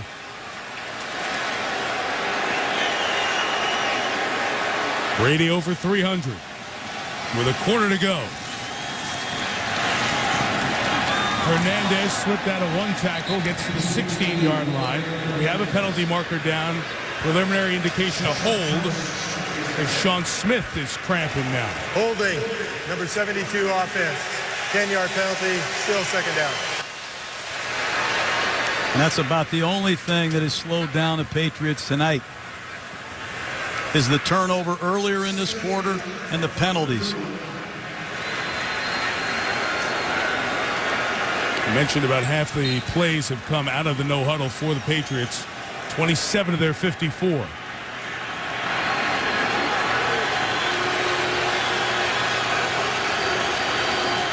Dolphins rush 4. Brady lofting for Hernandez, who caught it. Was he touched? I don't know if he was touched before. He kept sliding to the goal line. They're going to discuss it right now. Touchdown. Well, we saw Sean Smith before the play cramping up. Tom Brady probably saw him as well. He knows he had Hernandez on Smith. You get the touchdown. You'll see it right here. Look at Hernandez explode, and you see Smith. He can't even get going. Brady knew he was hurt. He took advantage of it, found Hernandez. Another touchdown for the Patriots. Is there anything Tom Brady misses? I don't think so. Look at the Dolphins sideline. These defensive players are worn out. Isn't it supposed to be their advantage? Does he touch him with his glove as he's sliding with his left foot in the air? Smith was in such pain with the cramps, he could not go down to stop him after he got passed by Hernandez. So because every score is automatically reviewed, they send down word to Pete Morelli, let's come take a look at it. So watch their feet here. There's the contact there. And then his foot hits his knee as well, shy of the goal line. They waited a long time. The two officials looked at each other. Did you see contact on your side? I didn't on mine. And they waited and waited and then called touchdown. Well, this ball is going to be placed short of the goal line. It's probably the best thing that could have happened to the Dolphins. They need a break. Somehow, some way, the Dolphins have to solve this no huddle of the Patriots. It's just too easy. They've gone up and down the field on the back last two drives, and some of the times they're not even lined up, Mike. It's been easy. And we talk about Miami playing at home and playing in South Florida, and you would think, as you guys alluded to, they would be the team that would not have the conditioning or cramping issues. No huddle's doing that to them. There's Vontae Davis on the bench. He's one of their top corners along with Sean Smith. Those are the two guys who said we could be as good as any corner tandem in the NFL. Wendy Nix is down on the sideline. Well, Mike, you're absolutely right. This defense looks gassed. There's at least 5 defensive players bent over, apparently trying to catch their breath, and then Vontae Davis still trying to stretch out those cramps. Mike? Wait, Wendy, you can see it down there. It's been typically humid, a normal September night in Miami. Here's Pete Morelli. After reviewing the play, the receiver was short of the goal line. The ball will be placed at the 1-yard line. Please set the game clock to 29 seconds. First down. So the new rule comes in handy, at least for the moment. Well, Miami. Mike, here's another thing the Patriots have done extremely well. The last 11 times in a goal-to-goal situation, touchdowns. They do an excellent job out of the I formation, running these stretch lead plays. They run it to the wing, away from the wing, and Tom Brady says, hey, we have a nice little play-action pass also, but they're going to hand the ball off out of the I formation and ram it right at this tired Dolphin defense. Well, you mentioned 3 tight ends on the field. Dane Fletcher is also in. He's a linebacker who's made plays here tonight. Fletcher will be the lead blocker here for Ben Jarvis Green Ellis. And Brady over the top for the touchdown to Aaron Hernandez. Told you they were going to ram it right at him. I mean, it's just hard to defend. And that's the 10th catch by a Patriot tight end this evening. They just can't cover him. Well, it's a nasty play-action pass right off the right side. You have to step up to stop that go-to run that they like. And Hernandez is right over the top for an easy touchdown.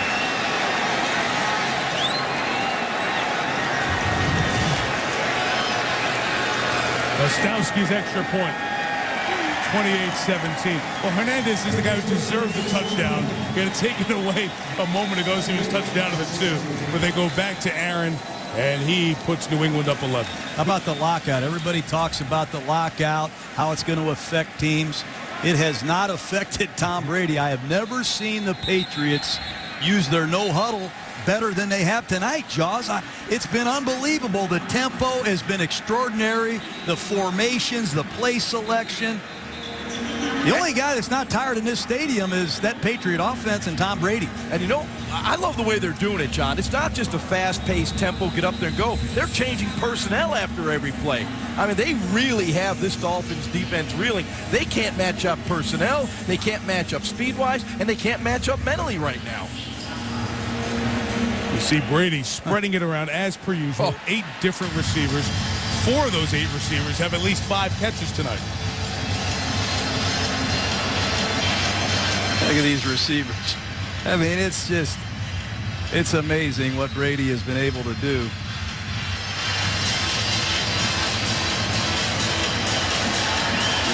Best thing for that Miami defense would be a long drive by their team right now. Boy, do they need it.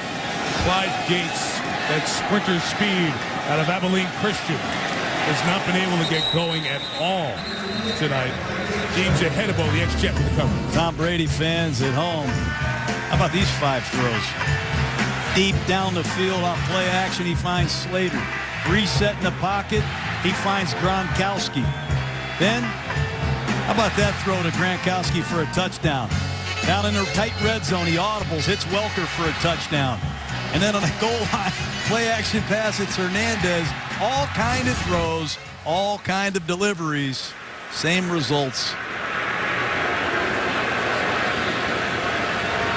And when the Dolphins have scored, the Patriots have come right back.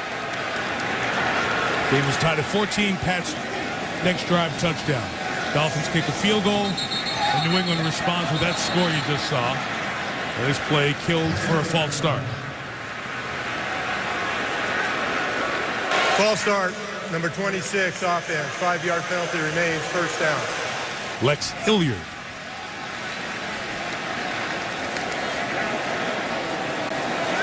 The self-inflicted wounds are the ones that will kill you. Just keep backing up. You shrink that playbook as you go backwards.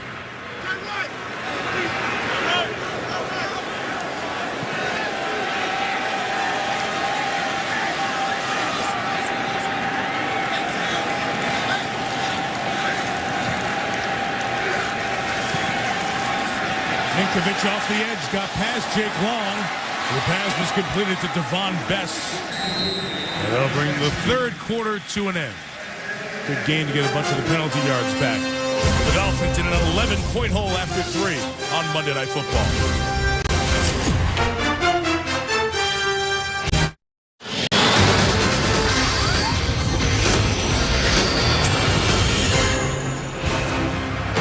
John Gruden, Ron Jaworski, and Wendy Nix on the sideline. Mike Tirico here in Miami. Patriots lead by 11. The Raiders and Broncos will wrap up kickoff weekend 2011 coming up as soon as we're done here in Florida. Henne hit as he throws. The pass is incomplete. Let's get a SportsCenter update with Trey Wingo. All right, Michael, thank you. Tennis, men's final at the U.S. Open. 6-0 Novak Djokovic is against Rafael Nadal this year. He wins 3 of the 4 Grand Slams. He takes down Nadal in 4 sets, his first U.S. Open title. Meanwhile, good news for the Rams. Quarterback Sam Bradford, a bruised right index finger that the Rams expect him to play Monday night when the Rams take on the Giants. Let's go back to Mike, Jaws, and John. Okay, Trey, thank you. Giants, Rams next week. Redskins and Cowboys as we get our season going. Big third down for the Dolphins here.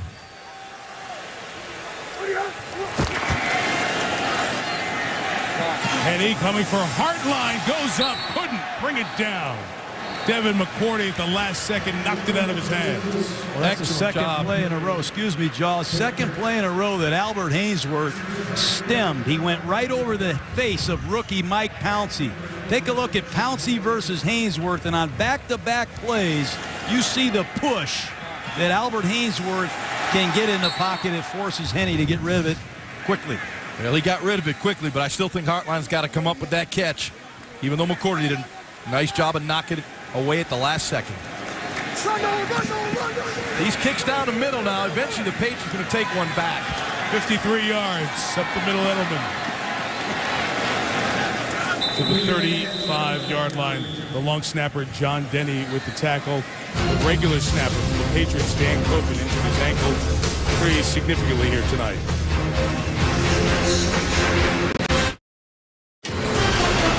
ESPN's Monday Night Football is brought to you by Triple Hops Brewed Miller Lite. Taste greatness. DirecTV. This season, NFL Sunday Ticket is included at no extra charge when you switch. Call 1-800-DIRECTV and NFLShop.com. Get back to football at the official store of the NFL. Some cool looks here in South Florida. Patriots leading by 11. Vontae Davis back on the field for Miami at corner. Brady right back at it with his tight ends. Gronkowski across midfield, robbed to the 49-yard line. Wow, what a nasty play-action pass out of the shotgun. That time Kevin Burnett had no choice to step up. As soon as he recognized his play-action pass, the ball's gone. Once again, the tight ends for the Patriots have eaten the Dolphins up. And they did it last year. The Dolphins thought they had shored that up with the acquisition of Kevin Burnett. Doesn't look that way tonight. Tight ends are hot, and Brady loves them. Ben Jarvis, Green Ellis got away from Cameron Wake. could not get around the corner, and Rashad Jones who made the tackle. Talk about the tight ends and their usage. 11 catches for 147 yards and 2 touchdowns. Boy, thrown it to him 12 times. You had to throw it to him more. And these two guys continue to get better. That's what second-year players are supposed to do. Sean Smith, who cramped on that last series on the touchdown, near touchdown to Hernandez. He's back on the bench. Brady takes a shot back to Hernandez again. What a catch. That was absolutely an amazing grab by Aaron Hernandez. And he is that hybrid tight end. He has the movement of a wide receiver at 6'1", 245. He explodes off the football. He runs routes like a wide receiver. He just flies down the field right past Nolan Carroll for another big play. Wes Welker tries to duck under Benny Sapp. Finally tackled after a gain of a yard. They picked on Nolan Carroll on that play again. And when Smith or Davis have been out, Carroll's been in, and Brady has gone right after him.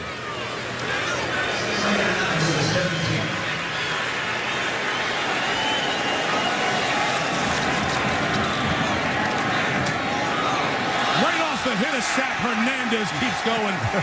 That ball comes out and no whistle. And Dan Gronkowski is down there to come up with a recovery at the 7-yard line. Used to call that a jerk route where the receiver, in this case Hernandez, settles down in front of the quarterback and then he jerks his body east or west. That time he never saw number 27, Benny Sapp. You can't cover that kid and you can't tackle him either. They go back to William down at the 5, no fumble, and the pass there is incomplete. There was no early whistle, but they called no fumble. That's why the ball was snapped from the 5.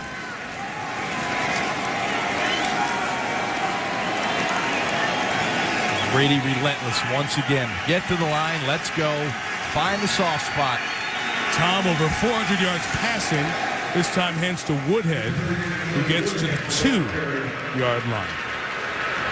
You know, the Patriots don't appear tired. They've been in the no huddle themselves all night.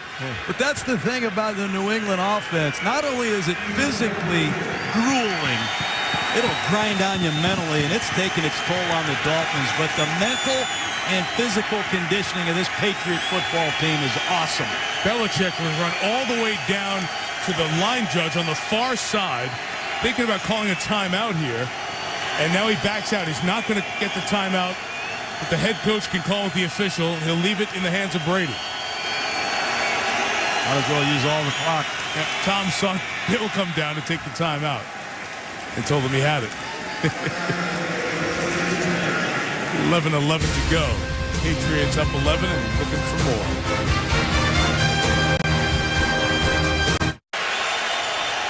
Back in Miami. 3rd and goal. Brady went for Fletcher, the linebacker. Well, try to go the old school way, the way they had so much success over the years, going to Mike Vrabel. That time they tried to get Fletcher the touchdown, but Rashad Jones broke it up.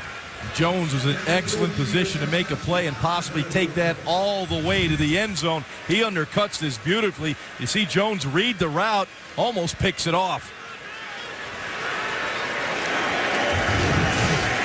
Fletcher was in for a snap earlier, playing fullback in the goal line situation on the last drive. Gostowski from 20. So both teams have had these short field goals added, and New England leads by 14.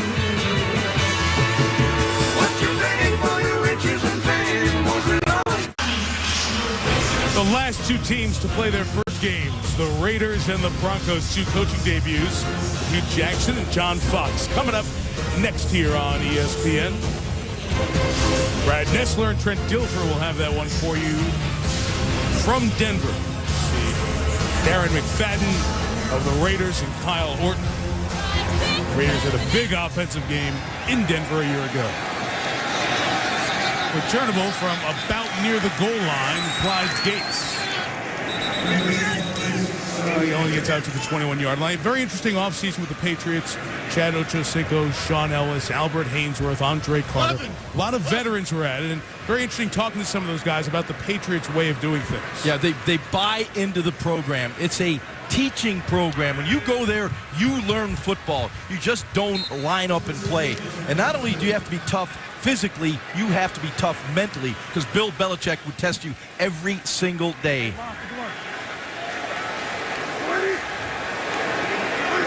Chad Henne and the Dolphins take over at the 22. Here's Reggie Bush, the center. Pouncey got a block for him. And he gets out to around the 26-yard line. And Miami's got to think about getting into their 2-minute offense now. Obviously down 2 scores, plenty of time left, just inside of 11 minutes. And as soon as they cross the 50-yard line, if they can get the ball in plus territory, they must be thinking 4 downs. I'd like to see a little more Devon Best. He's been kind of quiet.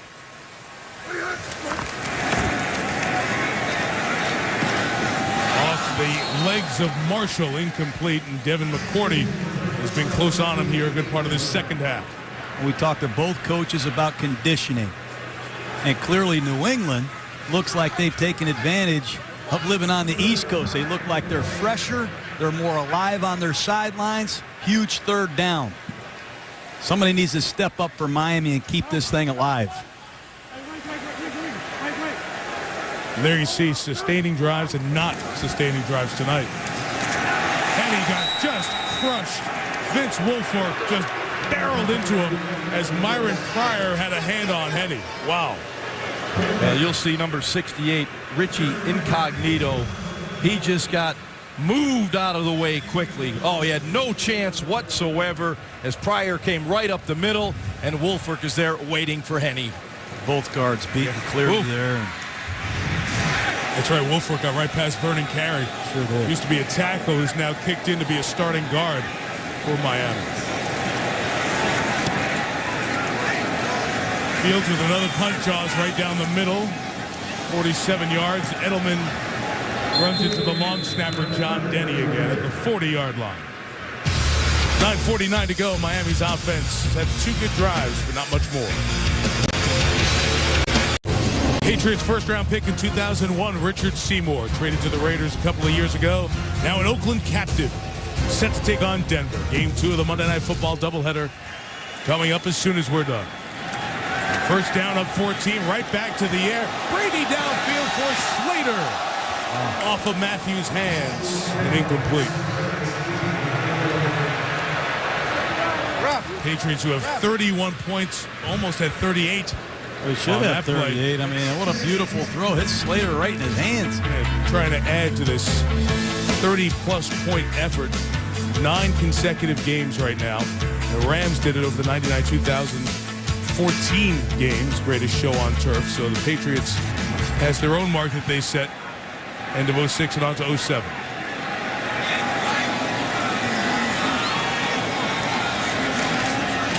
Now they will run it with Woodhead, who's tackled by Carlos Dansby.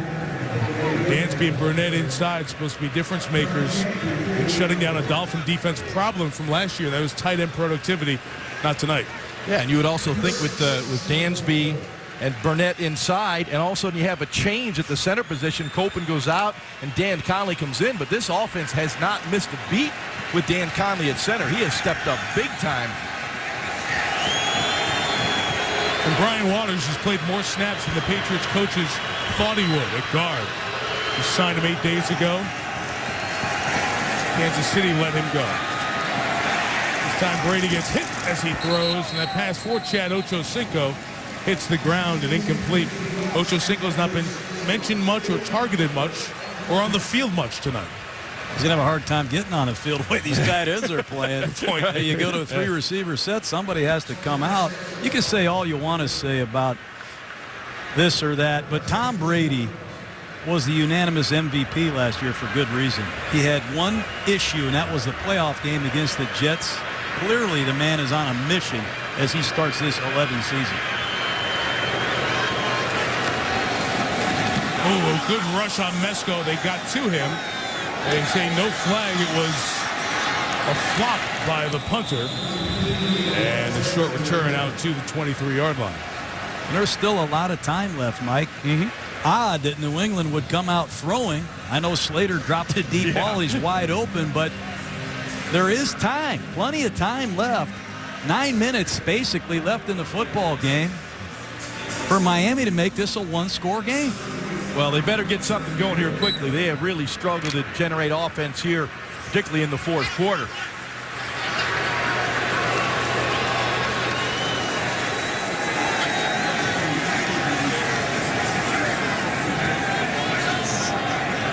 From the 23, Henne throws back shoulder, caught by Fasano, who's had 3 excellent grabs tonight.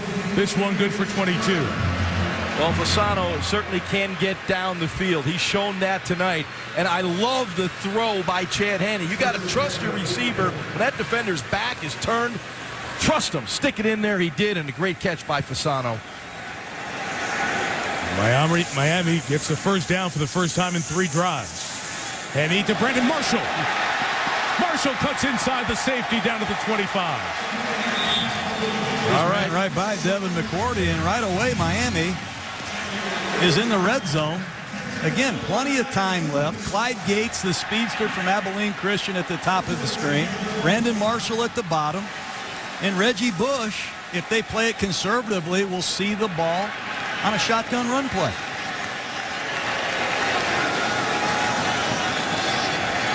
Henne, end zone. Incomplete for the aforementioned rookie Gates. Clyde Gates out of Abilene Christian, 4.3 sprinter speed. His cousin is Johnny Knox, the Bears. You see earlier in this series, Patriots playing man-to-man coverage. McCourty against Marshall. What a great release with his outside arm. Ball thrown perfectly. Miami's in 4-down territory. Henne needs to remember that. No sacks. Jaws mentioned a quiet night for Devon Bess. He's in the slot at the top with Hartline. And he had to get rid of that because of the pressure. Felt the heat coming from Gerard Mayo, the linebacker. He and Reggie Bush not on the same page there. Bush looked like he came out of the backfield expecting the ball thrown hot, and he didn't think so. Big 3rd down and 10. You don't have to get it all with the throw. Check downs. Any type of completion that can set up a run after the catch, big against this Patriot defense. Bush has been quiet since that first quarter. First couple of drives, a lot of featuring Reggie running and pass receiving, but it's tapered off significantly. Going to Marshall again down here. Fletcher came in, hit Henne as he threw, and he just couldn't set up to hit Marshall with that pass. Chad gets up a little gingerly. Well, that's one that Chad would love to have back. He knew he had the one-on-one matchup going down the right sideline. Shit, you have to get rid of this ball just a split second quicker. You'll see him here. He sees it. He knows he's got it. Checking to it. I got one-on-one. I'm letting it go. There's a signal right there. Go route. You see Marshall win. Just overthrown. The pressure from Dane Fletcher just didn't give him that second step in the throw. They will go for it. 7.5 left, down 14. John, you said earlier, this is what you do in this situation. No doubt. And I expect New England to just rush 3, play maximum coverage. Bring some heat. The underneath throws caught by Hartline. A flag is down as Hartline is down at the 10-yard line. The marker down at the line of scrimmage. And surprisingly, the Patriots crossed them up and they went with the blitz and had the quick call on the Hartline, and it worked.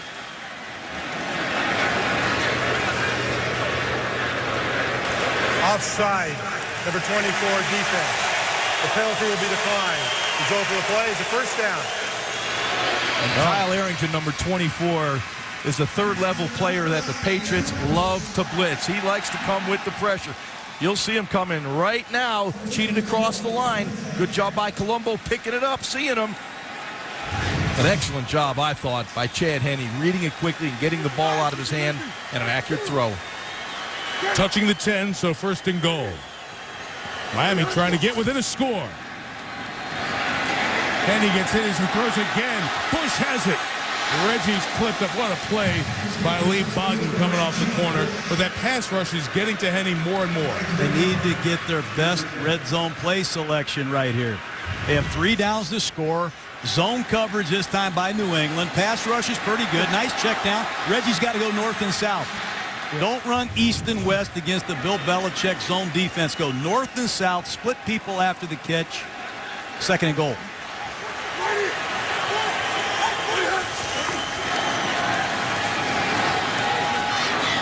Out of the back for Marshall, 3rd and goal.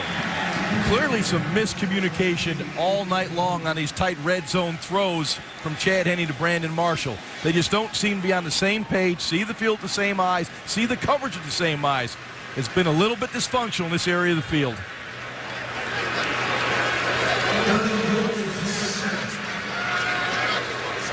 Henne over 300 for the night. I don't think you can forget about Reggie Bush running the football. You have 4 downs. They ran a quarterback draw with Henne earlier in the game. Here comes all-out blitz. They all come. Henne's got a second. He's got Bess. Reach for the pylon. Was he out of bounds? They talk again. Touchdown. What a great drive by the Miami Dolphins. And certainly they will look at this upstairs to confirm it.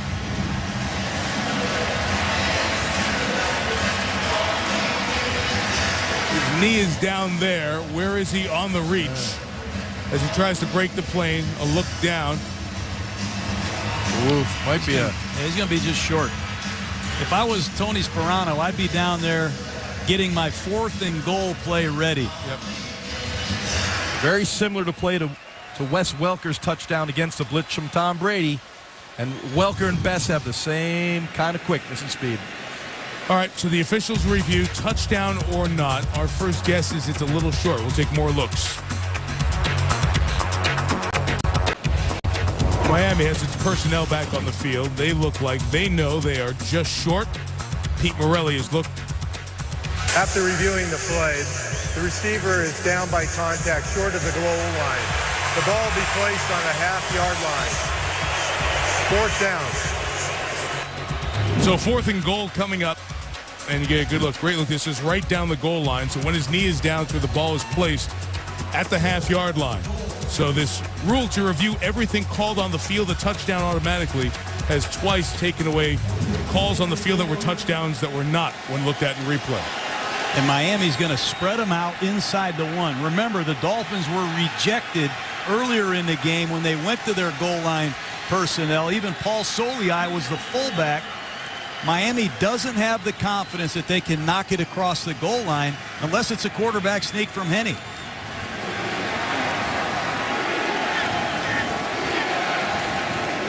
Might be a little bit long for that sneak, John. You know, it's just it is inside that 1. Well, there's 3 receivers. The only back in the game is Reggie Bush. It's either a quarterback sneak or Chad Henne's going to throw the football against one-on-one coverage. I actually have a lot of Patriots fans. You always have that melting pot of Northeast. The people raised or retired down here come down and root for their team. And Patriots fans are urging their crowd to make noise against Miami here at home. How about a Reggie Bush leap? Henne will throw on 4th and a half yard to Hartline, incomplete, with Rawhide Dowling in coverage. So 4th and a half yard. Well, that's a change of the guard for sure. Miami, over the last 3 years, has been a power running team. Incognito, Jake Long. They choose to spread them out. And the New England Patriots had coverage. And Rawhide Dowling, give him credit. He covered Marshall earlier in the game in one-on-one coverage. This time he goes and gets Hartline. That's why Bill Belichick made changes in his secondary. They got rid of Darius Butler. They brought in a bigger cast of cornerbacks, and Rawhide Dowling has paid off big, the former Virginia Cavalier. The difference in the red zone of what happened here tonight. Miami a couple times in the red zone held to a field goal, and that right there. And that's a head scratcher from that close, from a half yard out. Low percentage throw as well, Mike. And Henne's got to give his receiver a chance. Well, here's Brady out of the gun from the half-yard line. Why not? To Wes Welker. Wes Welker pulling away, and he ties an NFL record with a 99-yard touchdown. Oh, my. How many guys throw it out of their end zone in an empty backfield?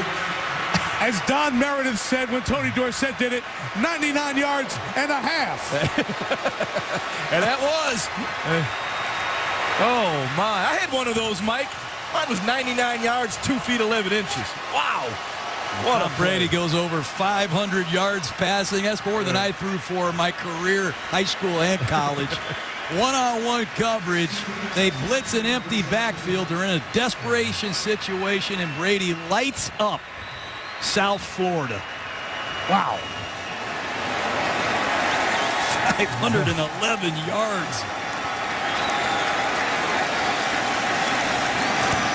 38-17.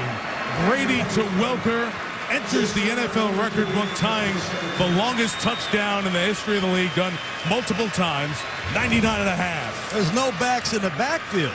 There's one-on-one coverage in the back end. Miami's going to blitz Brady. They're in a desperate situation. Tom on his back foot lofts it with perfect trajectory. How about that stiff arm? Wes Welker, everybody says all he does is catch 2-yard passes. Everything he does is within 10 yards of the line of scrimmage. Take that, NFL. That's a 99-yard catch and run by Wes Welker, who's a former Miami Dolphin. You don't think they regret trading Welker for that second rounder and that 7th rounder? It didn't really work out. What a thrill for Welker to come back to Miami and put an exclamation point on a 511-yard passing night with your backup center. Let's hope Copen's okay. I mean, Brian Hoyer and Ryan Mallett, the backup quarterbacks of the New England Patriots, have to be saying, man, this is fun. Look at these numbers. Wow. The 511 yards, the most in Patriots history and the most in the 42 years of Monday Night Football as well. 511 yards for Brady, 99 on that record-tying touchdown in terms of a play from scrimmage. Brady to Welker. Returned by Clyde Gates to the 26-yard line. We mentioned he goes past Drew Bledsoe on the list of all-time Pats passing yards. Babe Pearlie down there, 1964. But Bledsoe had that stretch when he would open it up with Parcells and the guys, and Tom Brady, 5'11" here tonight. I don't even think Chad Ochocinco's caught a pass, has he? He got one. They haven't even got him going yet. He got one. Don't need him.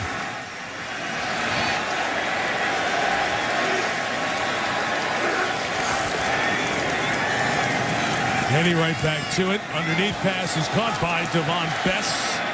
Just shy of midfield. One of those 99-yard passes was a Brett Favre pass to Robert Brooks. That happened 16 years and a day ago. That was September 11, 1995, when Green Bay played Chicago.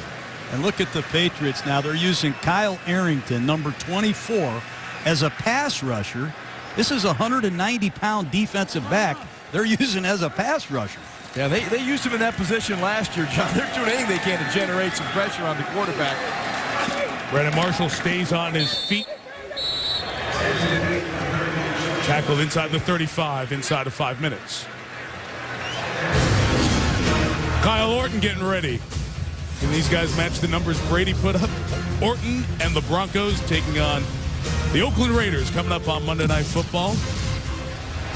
Funny, so much of the conversation with those teams during the offseason, Tim Tebow and Terrell Pryor, but in fact it will be Orton and Jason Campbell under center tonight.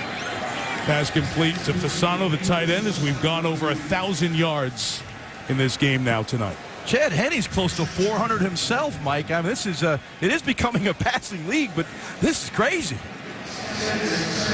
I believe it's the 5th game in this kickoff weekend where both quarterbacks have thrown for over 300 yards in a game, and that is right, and that's the first time that's happened in any week in the NFL. That would have been Kevin Cobb and Cam Newton, I think, in that game yesterday. The Patriots defensively continue to mix up their looks and blitz Chad Henne. And Kyle Arrington, number 24, playing defensive end. I've seen it all now. 511 yards and a 195-pound defensive end. And big Vince Wilfork still out there battling away. And his pass incomplete. That's nowhere near under 4 minutes now. This really has to be shocking to the Dolphins. You know, they returned a top 10 defense. This was a team that was ranked in the top 10 against the run and the pass. They returned 10 starters, and they signed Kevin Burnett. They brought back Jason Taylor. They have to be stunned. They've given up close to 600 yards tonight, Mike. 608 to be exact. You know, Bill O'Brien, the offensive coordinator for the Patriots, said, hey, it's a top 5 defense. Didn't look that way tonight. All right.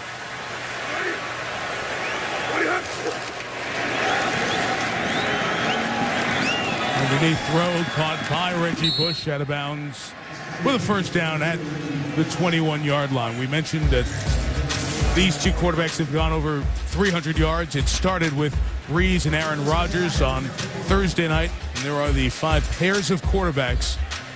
First time we've had a week in the NFL with that many games, 5. Both quarterbacks over 300 yards.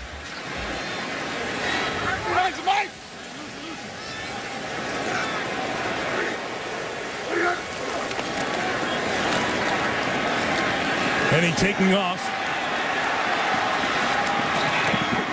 And he out of bounds inside the 5. He had 1 career rushing touchdown coming in, and he almost has 2 in 1 game here tonight. Well, Henny does a real nice job of identifying the defensive coverage. You see that man under 2 safeties over the top.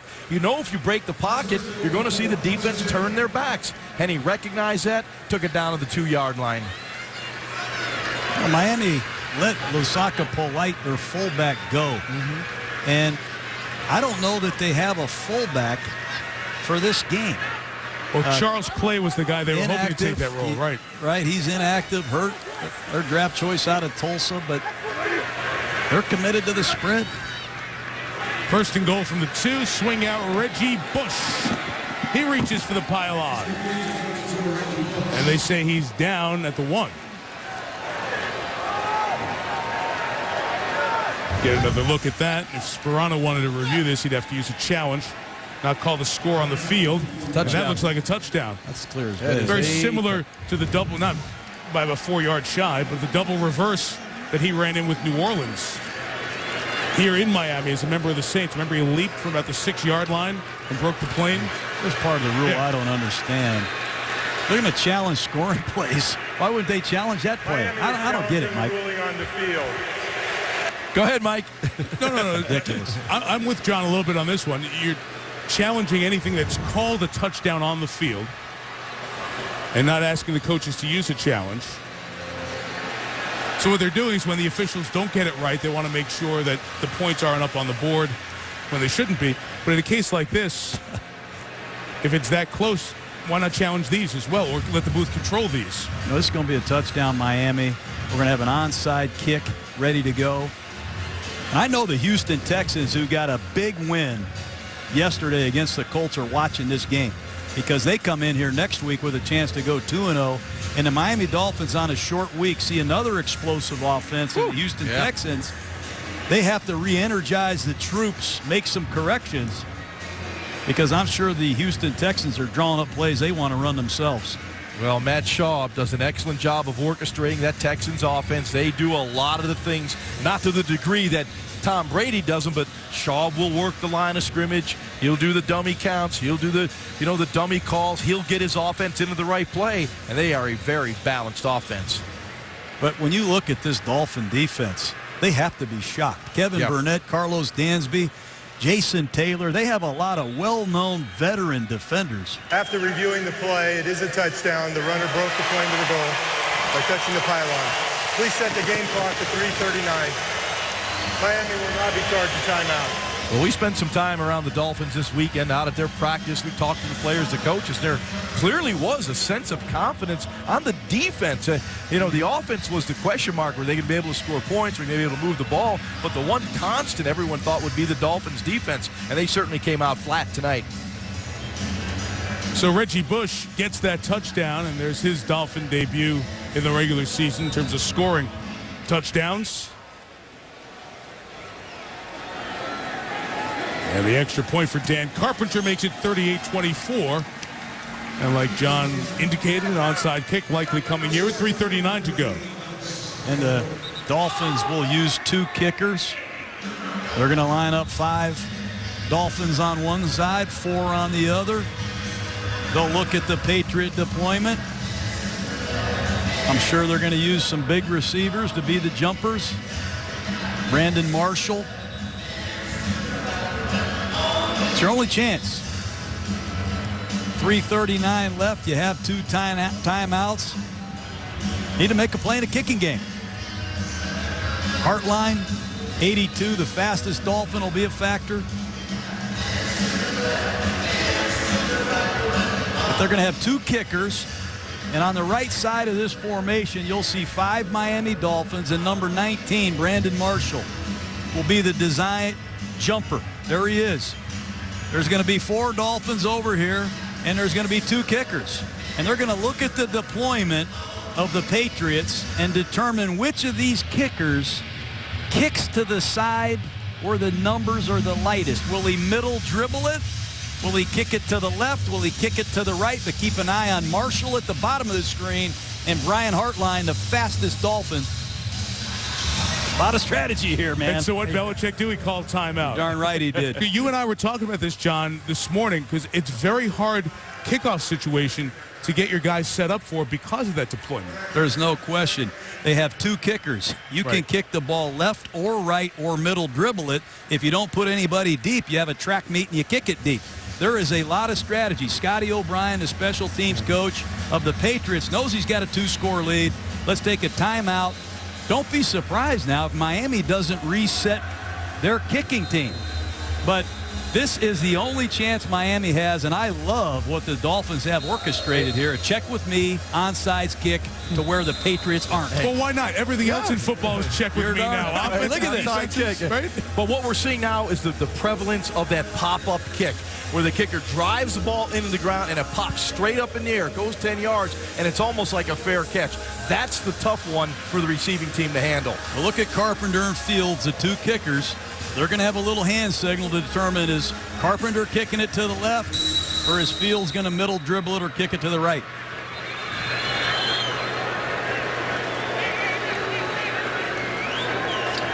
And if you're a high school football coach back home, draw this up, put it in, and open your game Friday night. This is a nasty onside kick deployment.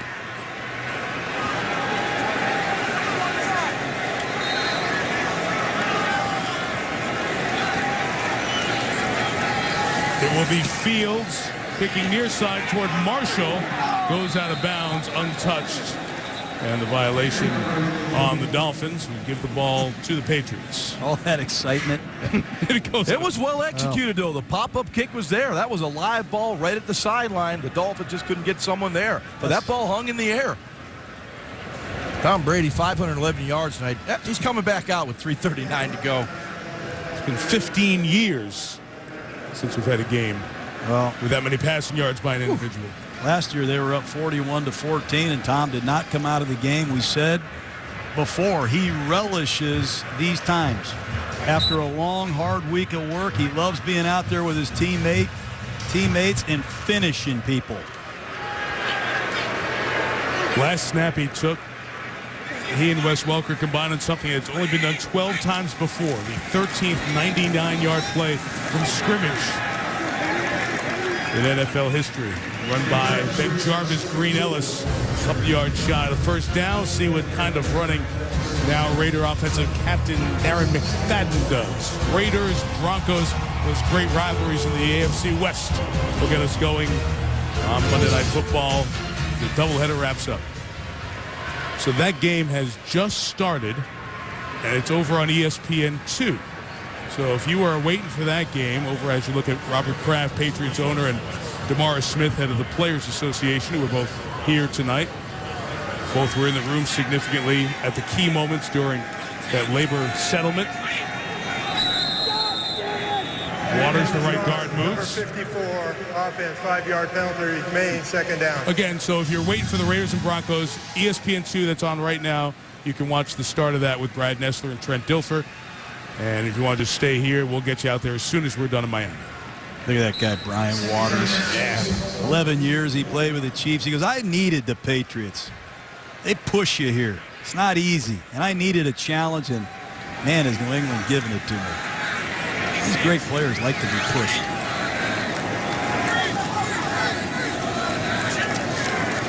From the 43, Brady trying to add to his yardage total. Goes to Welker, yard shy of the first down at the 39-yard line.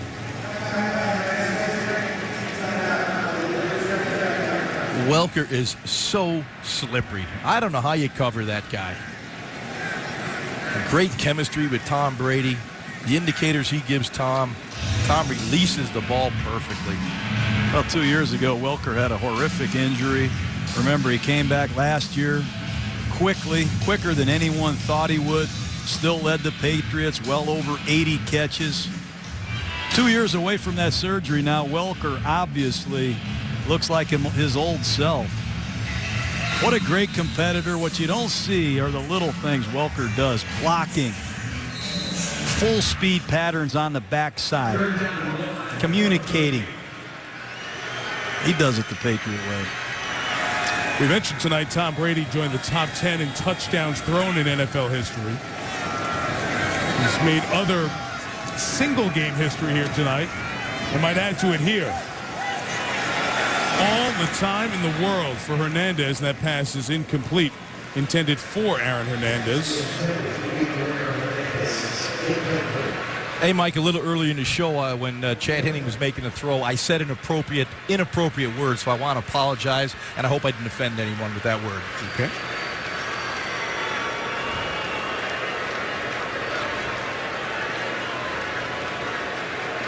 .240 to go, 4th and 1.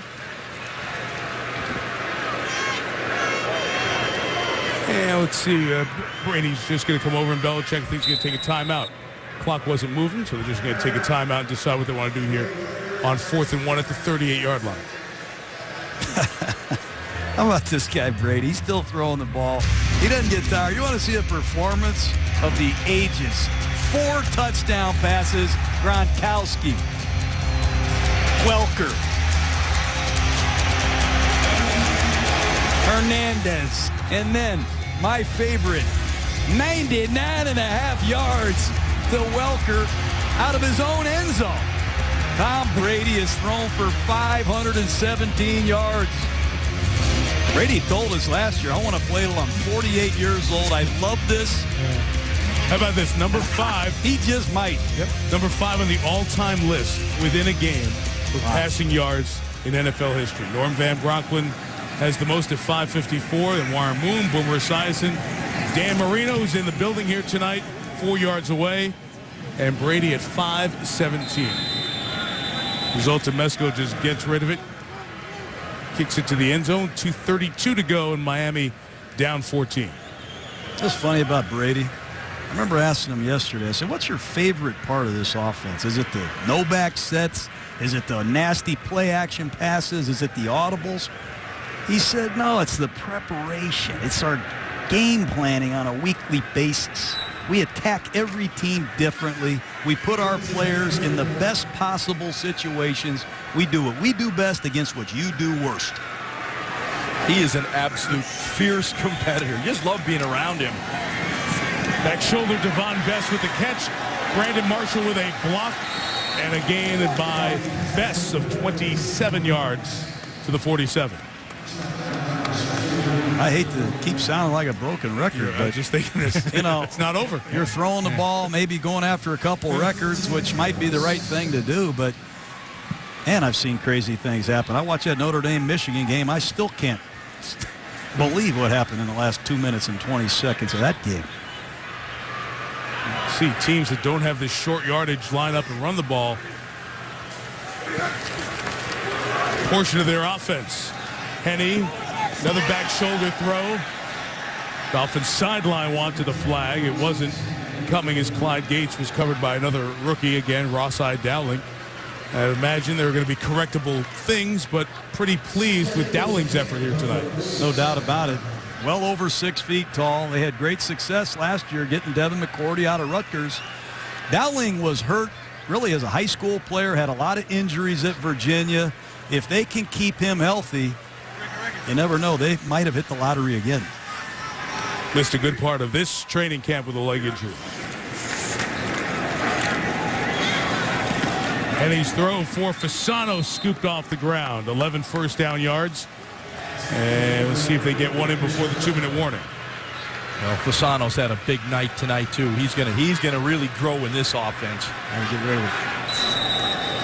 Didn't get it in time, Jaws. So we hit the 2-minute mark. Miami down 14.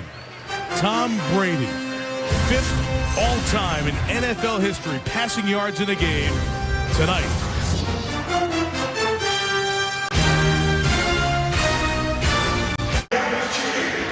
Our aerial coverage tonight brought to you by DirecTV. Get a look at this stadium, which has hosted Super Bowls and national championship games. Steve Ross bought it. Now the owner of the Dolphins put a lot of money to upgrade the stadium, and you'd see no baseball dirt. It's covered in with grass here tonight. Only 6 more games the Marlins play here. Then they move to their new stadium at the old Orange Bowl site, and it's going to be football only the rest of the way. Still with time, down 2 scores. Henne taken off to the sideline and a first down. And he's got both. That's a great effort by Reggie Bush. A lot of Patriots in coverage. Henne does the wise thing, pulls it down and runs. And Reggie Bush makes a nice play that won't show up on a stat sheet. Another first down for Miami. A quick strike. I'm sure they're getting their hands team ready on the sidelines for a potential onside kick.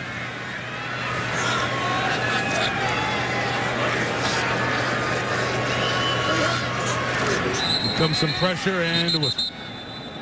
Oh, boy. Like Brandon Marshall took a timeout. Timeout, Miami. 3rd and final team timeout. Will be a 30-second timeout. Can't understand what happened there, Mike. Absolutely. I mean, they only have 1 timeout left. And he moved. He looked like he was starting to lean a little bit. Start, and then try to turn it into a timeout, which is all well and good, but either way, that kills you. That gives you no timeouts left. right. Yep.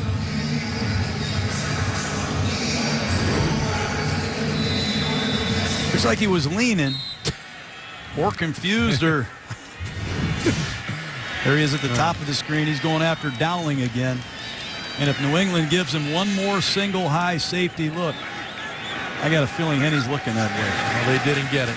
No, they didn't for the 32. Henne throws. Bush couldn't bring it in. Incomplete. I want to remind you guys, we have the Raiders-Broncos now on ESPN2. As soon as we're done, that game will come over here to ESPN, and you will get post-game coverage with the GMC post-game show from Miami on ESPN2. That coming on SportsCenter. That's a tough call. Raiders, Broncos, what a game that'll be. Or how about listening to Tom Brady, what he has to say? I'm going to run down there and hear what he has to say myself. I know a place you can find 2 TVs. You can watch both at once. What a show he put on tonight, man. 5-17. Past 96 of the game does not happen because of a sack from Mark Anderson, the former Bear. Split his time with Chicago and Houston, and he's been making good pass rush moves as the night's gone on here. They need him. With Jermaine Cunningham injured, they need Mark Anderson to regain that form he had in Chicago earlier in his career, but he beat Colombo easily off the edge that time. Mark Colombo came over from Dallas. He's the now starting right tackle. Minute 11 remaining. Henne over the line of scrimmage, taking off, sliding down. There are no timeouts. So he's got to get everybody back to the line of scrimmage. And you can't clock it because it's 4th down. Dolphins got to rush things. 4th down and 6. Taking a lot of time to get this play off. Flipping receivers to the other side. Can't do that.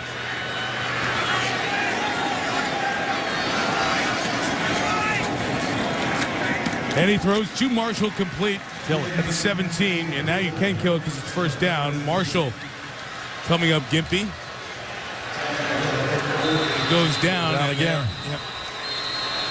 Cramping issues. Now, usually when you have an injury to a player,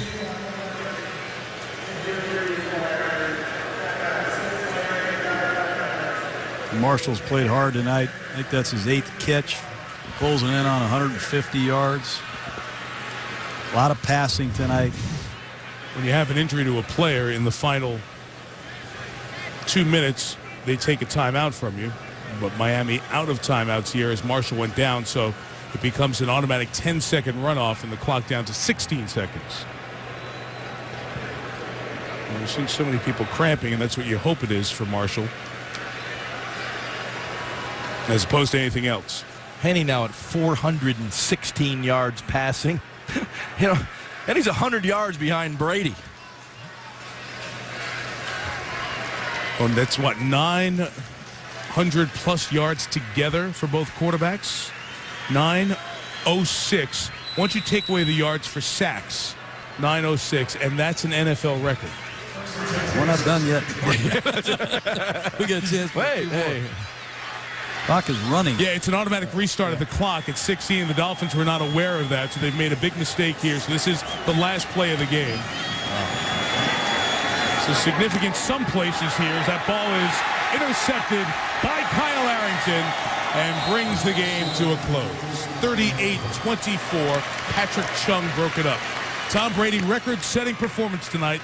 517 yards as the Patriots move to 1-0. They'll play San Diego in Foxborough for their home opener on Sunday. And Miami will play Houston here next week. 38-24 our final score with John Gruden, Ron Jaworski, Wendy Nix, our entire crew, Mike Tirico. Remember, post-game coverage of this game will be on ESPN2 in a moment. But we get you now for the Raiders and the Broncos. Brad Nessler, Trent Dilfer standing by at Mile High in Denver.